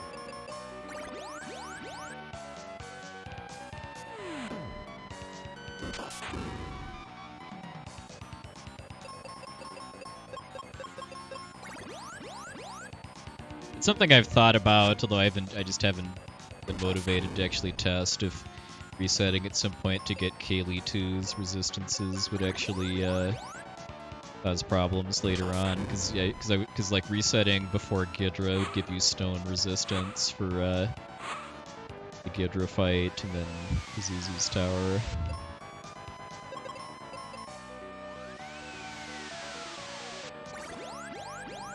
But then you'd be losing a few other things.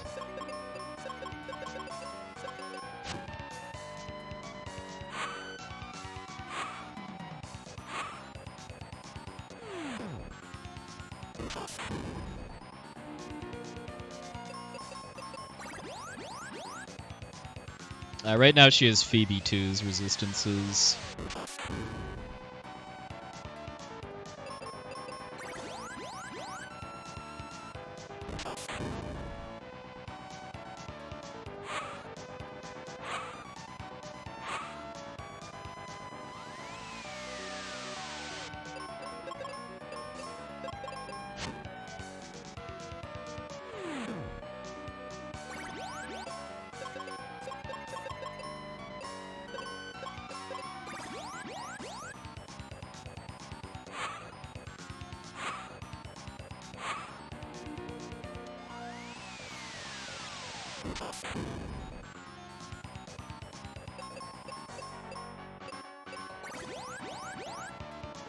Maybe could have killed him with an arrow.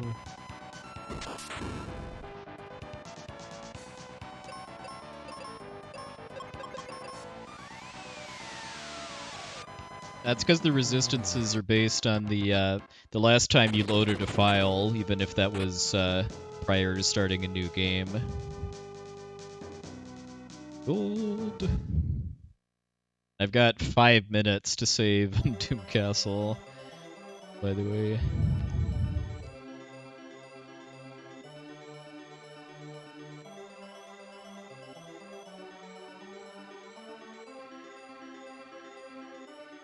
So that's part of why doing kind of a true glitchless run of this game is pretty much is not possible without kind of doing some silly things out of your way.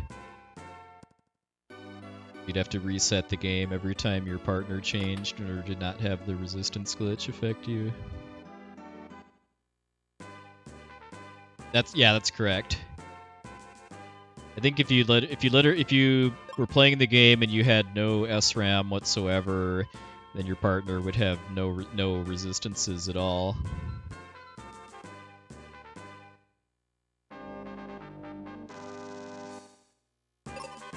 So it would still be glitched, just in a not advantageous way.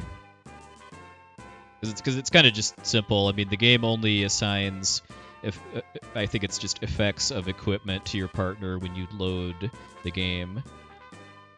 That persists even through resets and powering the game off and on.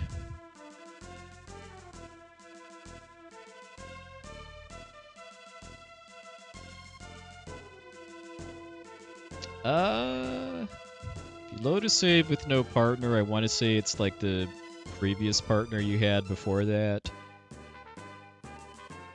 I just know that it's not possible to have no impact at all from the resistance. Oops, from the resistance specials. Not going there. We are going. Hey, Dylan, thanks for the raid.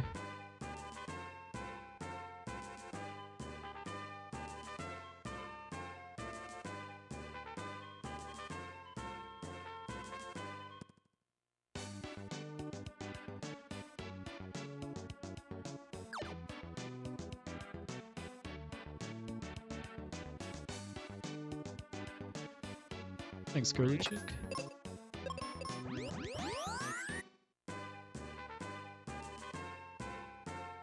Oh, you got an FF2 PB? Oh, congrats. Triple race PB. Dang, nice. Hey, Porsyth, congrats on the PB. That is, was it literally everybody that was in the race PB'd, or were there more than 3 people? Either way, triple race PB is nuts.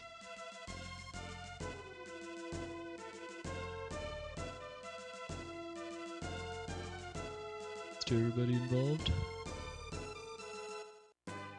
Also, thanks for the raid, Porsyth. Oh, Pixel Remaster is faster than PSP now? Nice.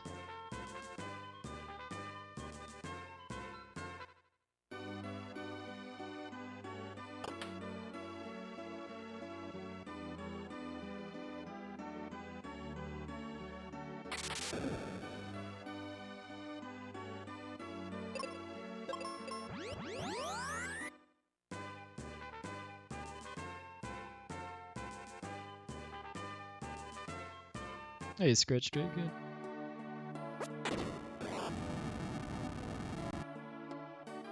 Steel G.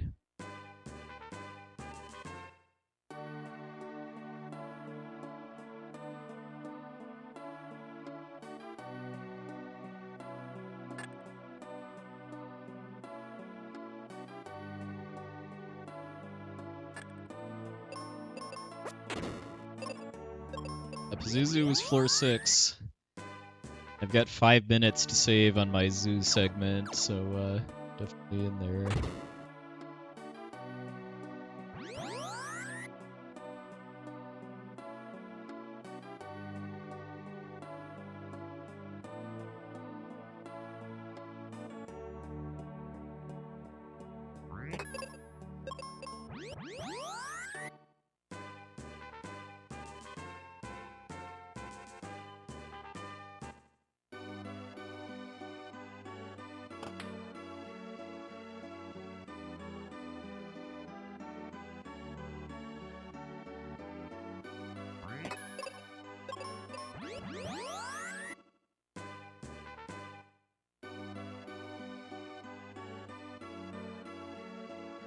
Yeah, I mean, I haven't, from what I've seen of the FF4 Pixel Remaster, I haven't been super impressed. Doesn't really seem like, I mean, the music is nice, along with the expanded animations for a lot of spells and special attacks and stuff, but the sprite work, wouldn't really say is much of an upgrade over the SNES version.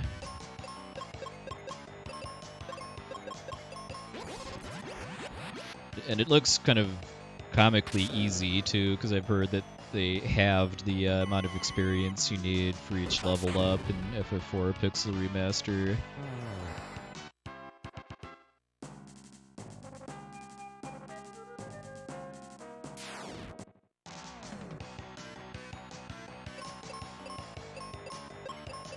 Which makes me kind of wonder what they're going to do, especially to FF6, which I would call the easiest of the 3 on SNES by a fair bit, casually. They're going to make it even easier, or leave it alone.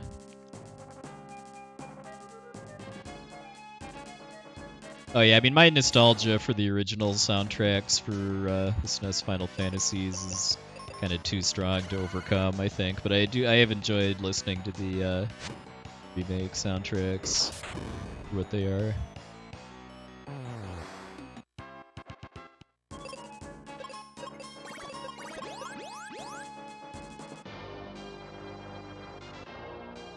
Yeah, getting all rages in FF6 I don't think is something I've ever actually done at any point in my life, and I'm okay keeping it that way.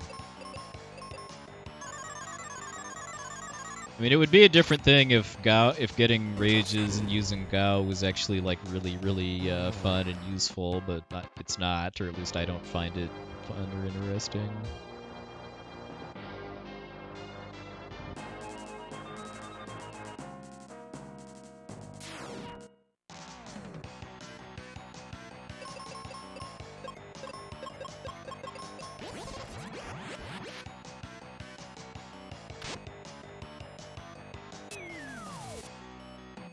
Well, FF4 has achievements for getting the pink tail and getting all the rare summons, which are both pretty horrific grinds. I mean, at least sirens exist in Pixel Remaster, but you'll have to go for, I believe it's 1 out of 256 drops.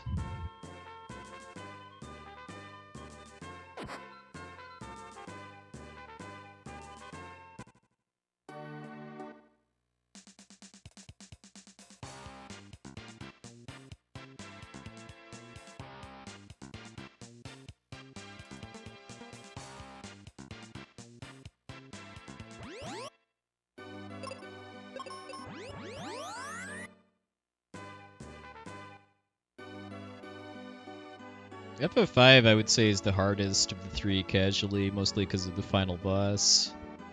You know, X-Death is really hard if you haven't figured out any like really overpowered job setups and stuff.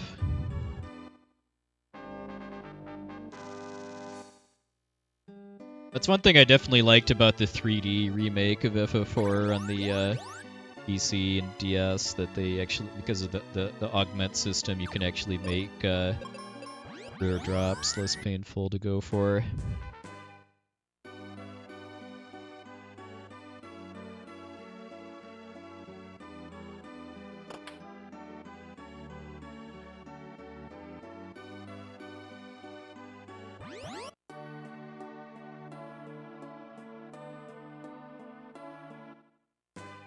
I need to remember that if I'm at level 21 that I need the claw for ninja fights in Doom Castle, because Benjamin's missing some magic because of not having fought as much stuff in Pazuzu's tower.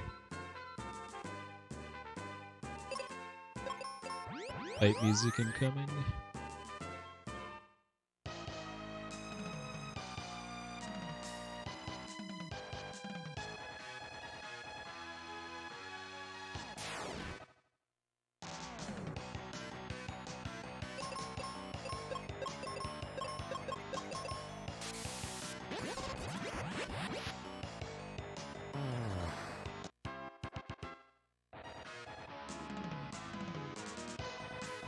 Well, I would expect that doing 4-Job Fiesta on Pixel Remaster is probably going to be easier than on any other currently extant version of the game, but we won't know until it actually comes out.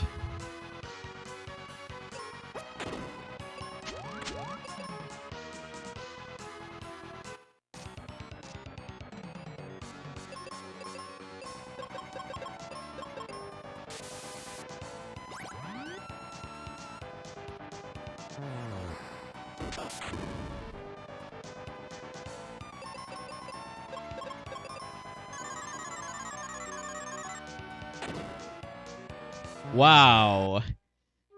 Well, first time I've managed to die to Skullrus Rex. That was quite the battle.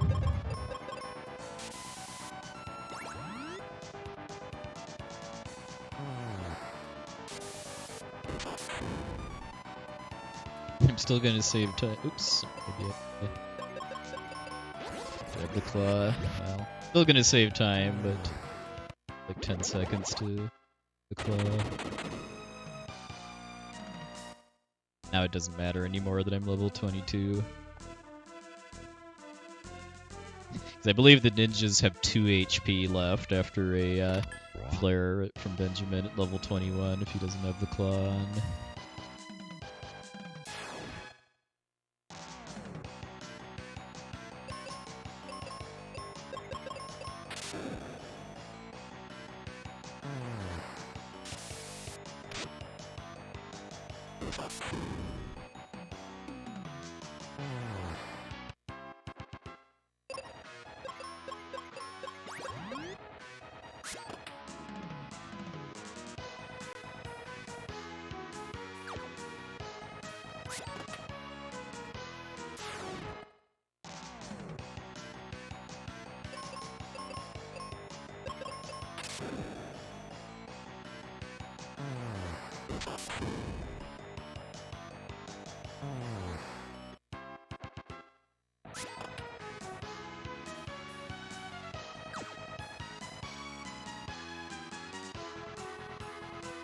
Banquet, I'd say, is a pretty tasty name.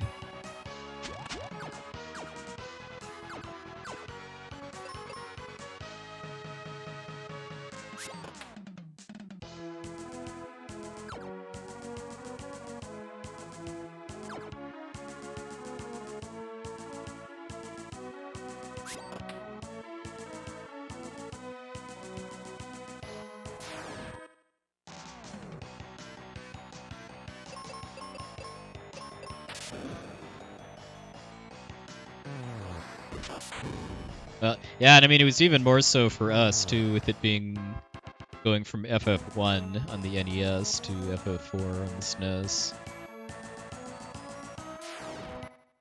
Oh, I know I was pretty blown away by the ATV system.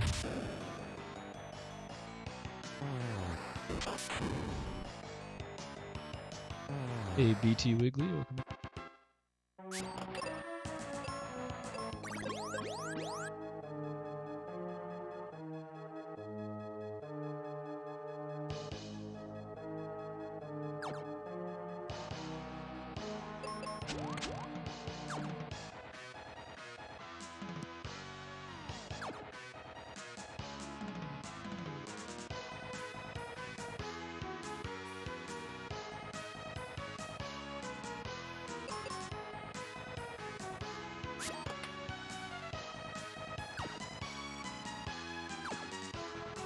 I think my favorite monster name in this game, though, is still Hot Wings. The Japanese version of that enemy is called Phoenix, which is boring by comparison.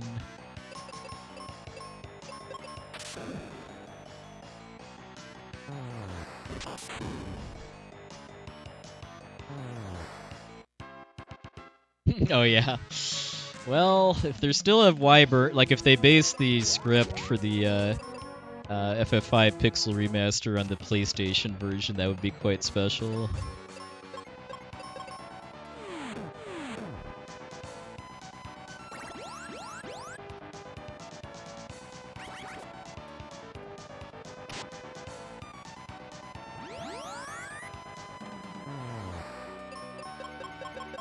And either they kill me or I win. I win! Hey, MTI evenings here. It's gold by frames there.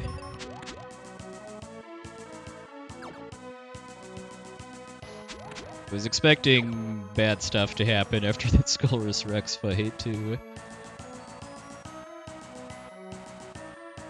That whole canal, too, is awesome, because the regular enemies there in Carl Boss's dungeon are Octofists and Sockers, spelled like the sport instead of sucker, which I'm sure is what that monster is supposed to be.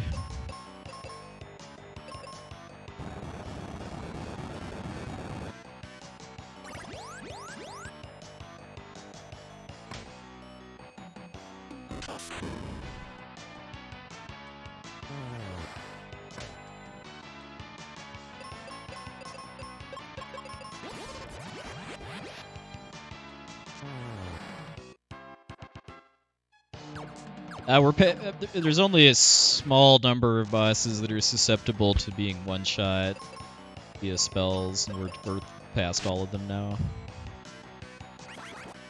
Bald Money, yeah, Bald Money is a good one. I think it's Bold Manny and GBA version. Manny, like the Manny statue from Earthbound.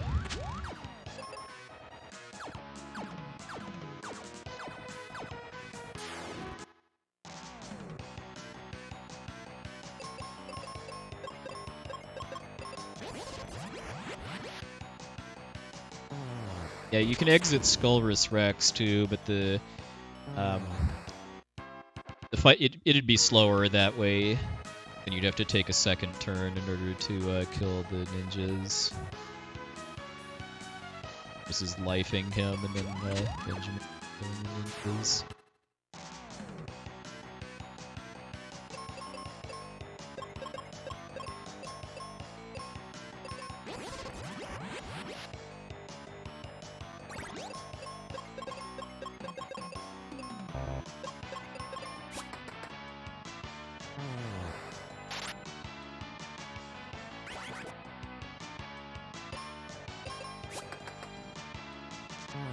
Yeah, exit can miss for sure.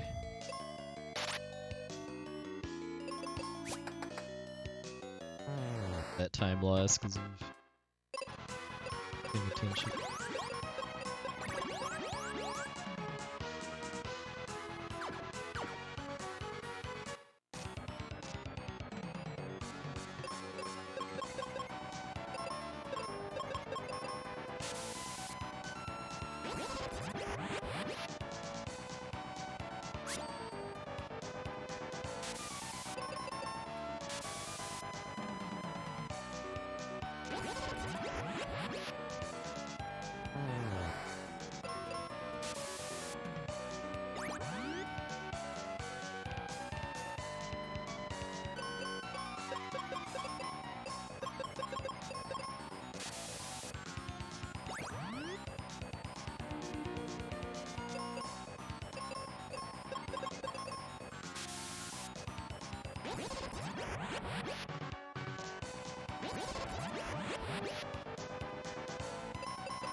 Yep, Zoo's more or less the final boss of the speedrun.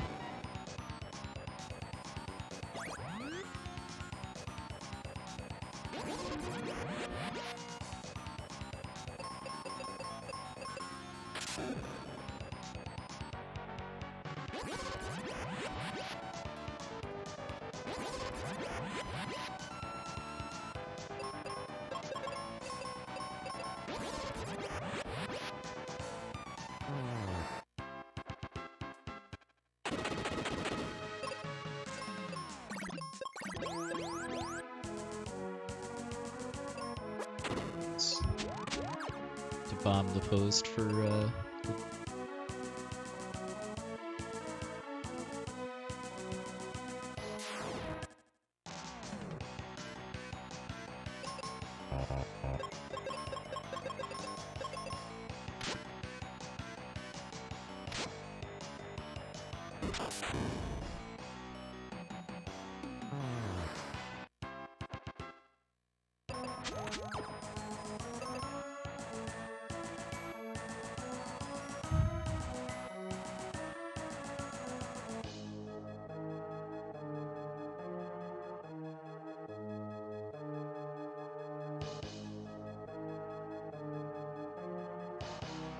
yeah, it's definitely a pretty satisfying sound effect.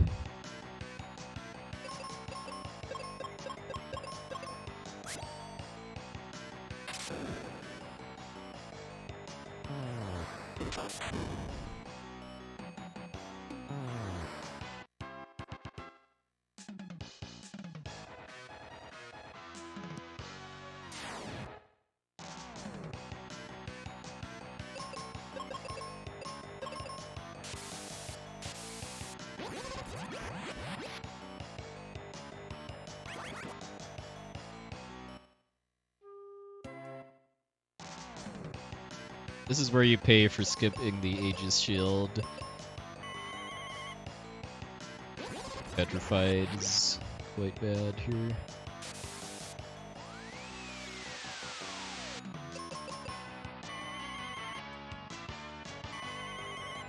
Another reason I've thought about possibly switching to Kaylee 2's resistances, because if you keep it through the rest of the game, then that would mean Phoebe can't be petrified here.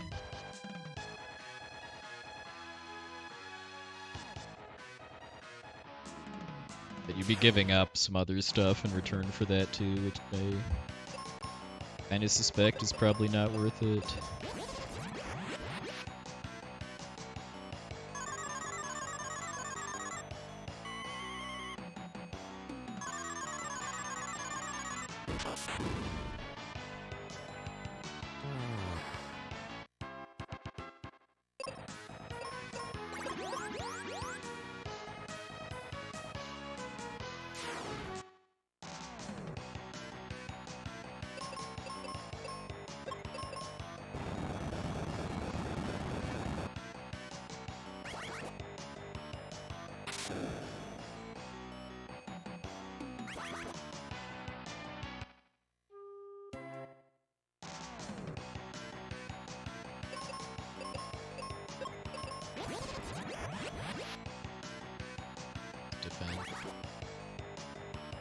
If they spam Stone Gaze, it doesn't matter anyway.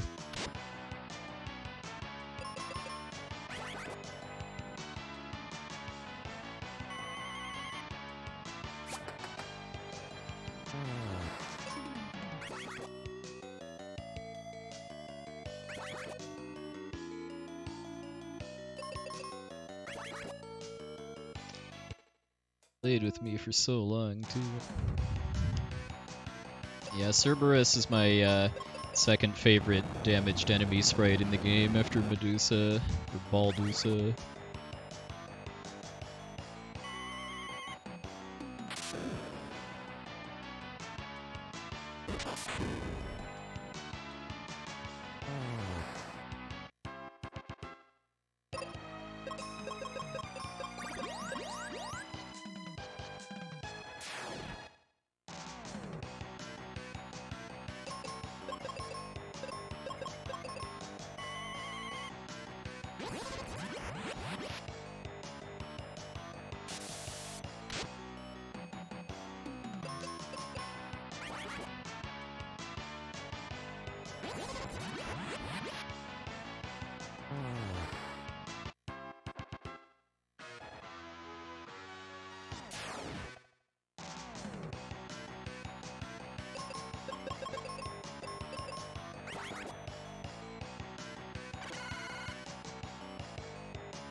I've never played an MMO personally, but they are very much time sinks from what I've heard.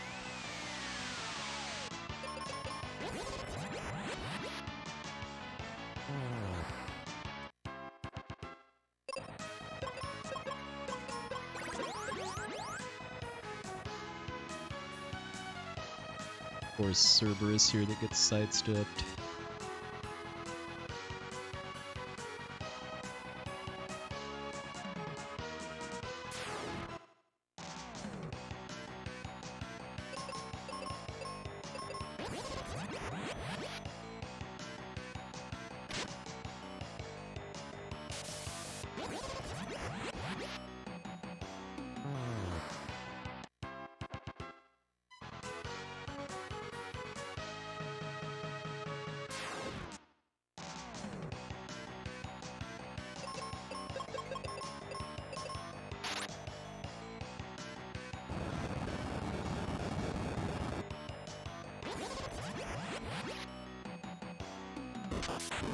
Only one like really bad fight on this floor, which is a slight improvement over my PB. Let's see how the big bird goes.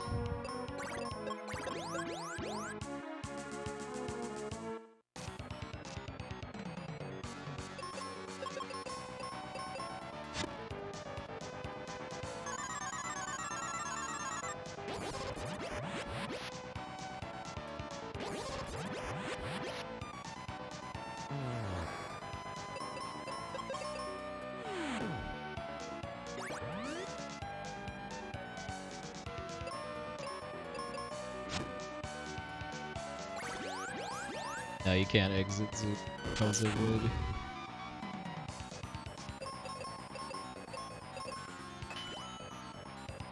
That attack is bugged, by the way. It's not in the PAL in Japanese.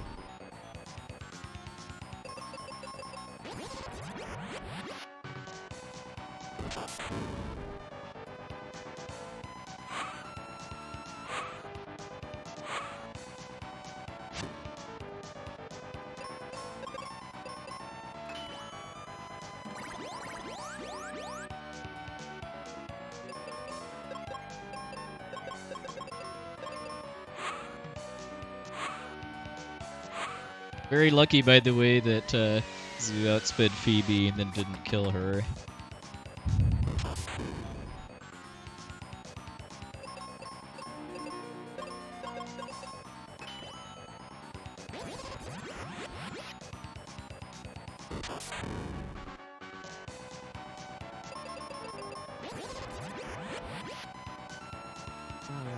Alright. Bing. Didn't save the full 5 minutes thanks to that bad death to the Cerberus formations. That was really my fault because I didn't just defend. I mean, I don't know. I still could have died if they double stone gazed, but we'll never know.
Got this unless Benjamin misses.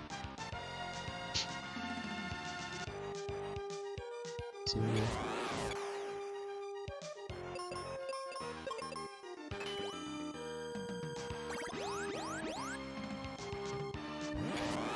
all right, 238.02, sub 240.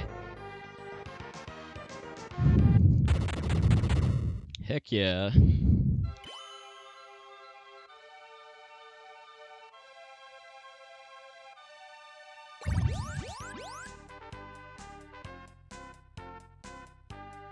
What's with the zero bombs? Because for the level 23 cure glitch setup, I want axe or bomb equipped.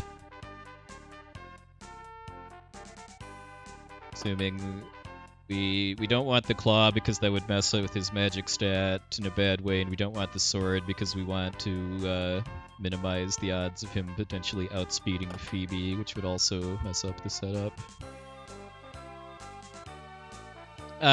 At these levels, Dark King would be a very rough fight without the cure glitch. He's got 40,000 health, which is actually why the cure overflow glitch works on him and him alone. And an array of pretty nasty attacks.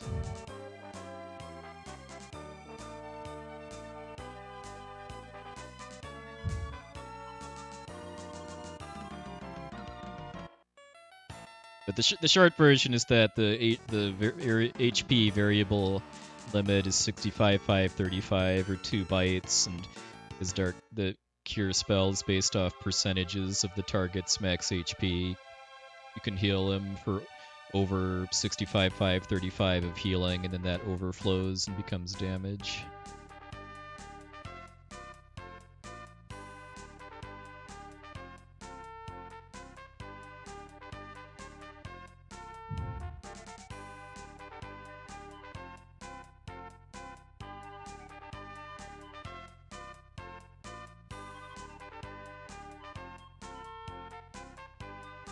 I mean, you saw how much damage he did with that crit on the first turn, and it doesn't get better from there. He's got worse attacks that he could use in his later phases. Like he has Flare and Holy, I know. Alright, well, we achieved the goal of sub 240. I mean, it was not a particularly good run, though, if you ask me. It was pretty much just sub 240 because floor 6. Oh, thanks, so late. Start was decent, had a decent Rex, although I had bad fights leading up to him.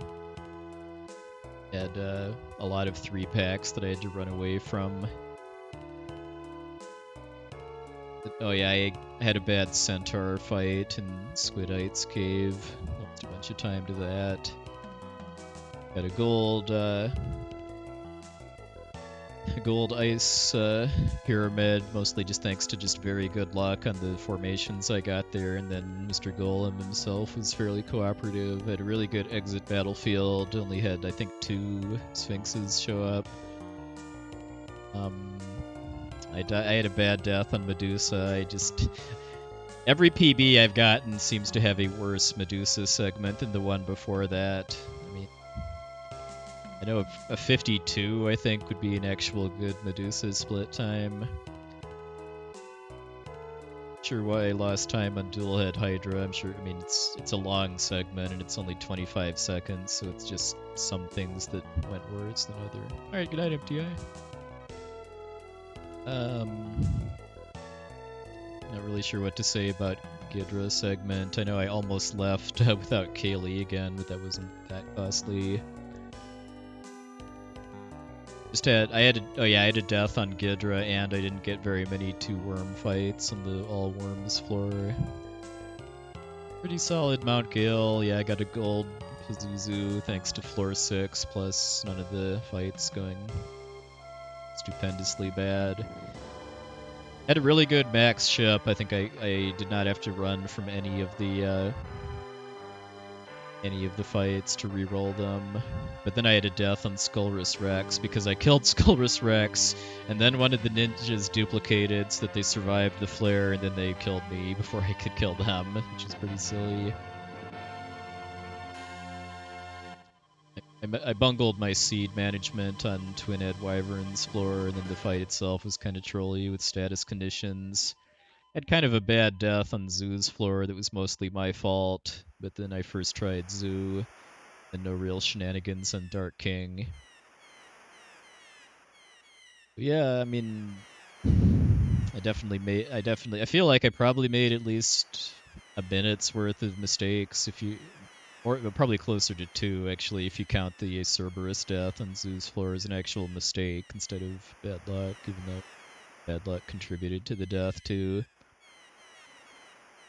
But yeah, that was a really clean Zoo fight. He spammed his bugged Psych Shield attack a lot, and then did not kill Phoebe when he had an opportunity to do so. Benjamin was also dead.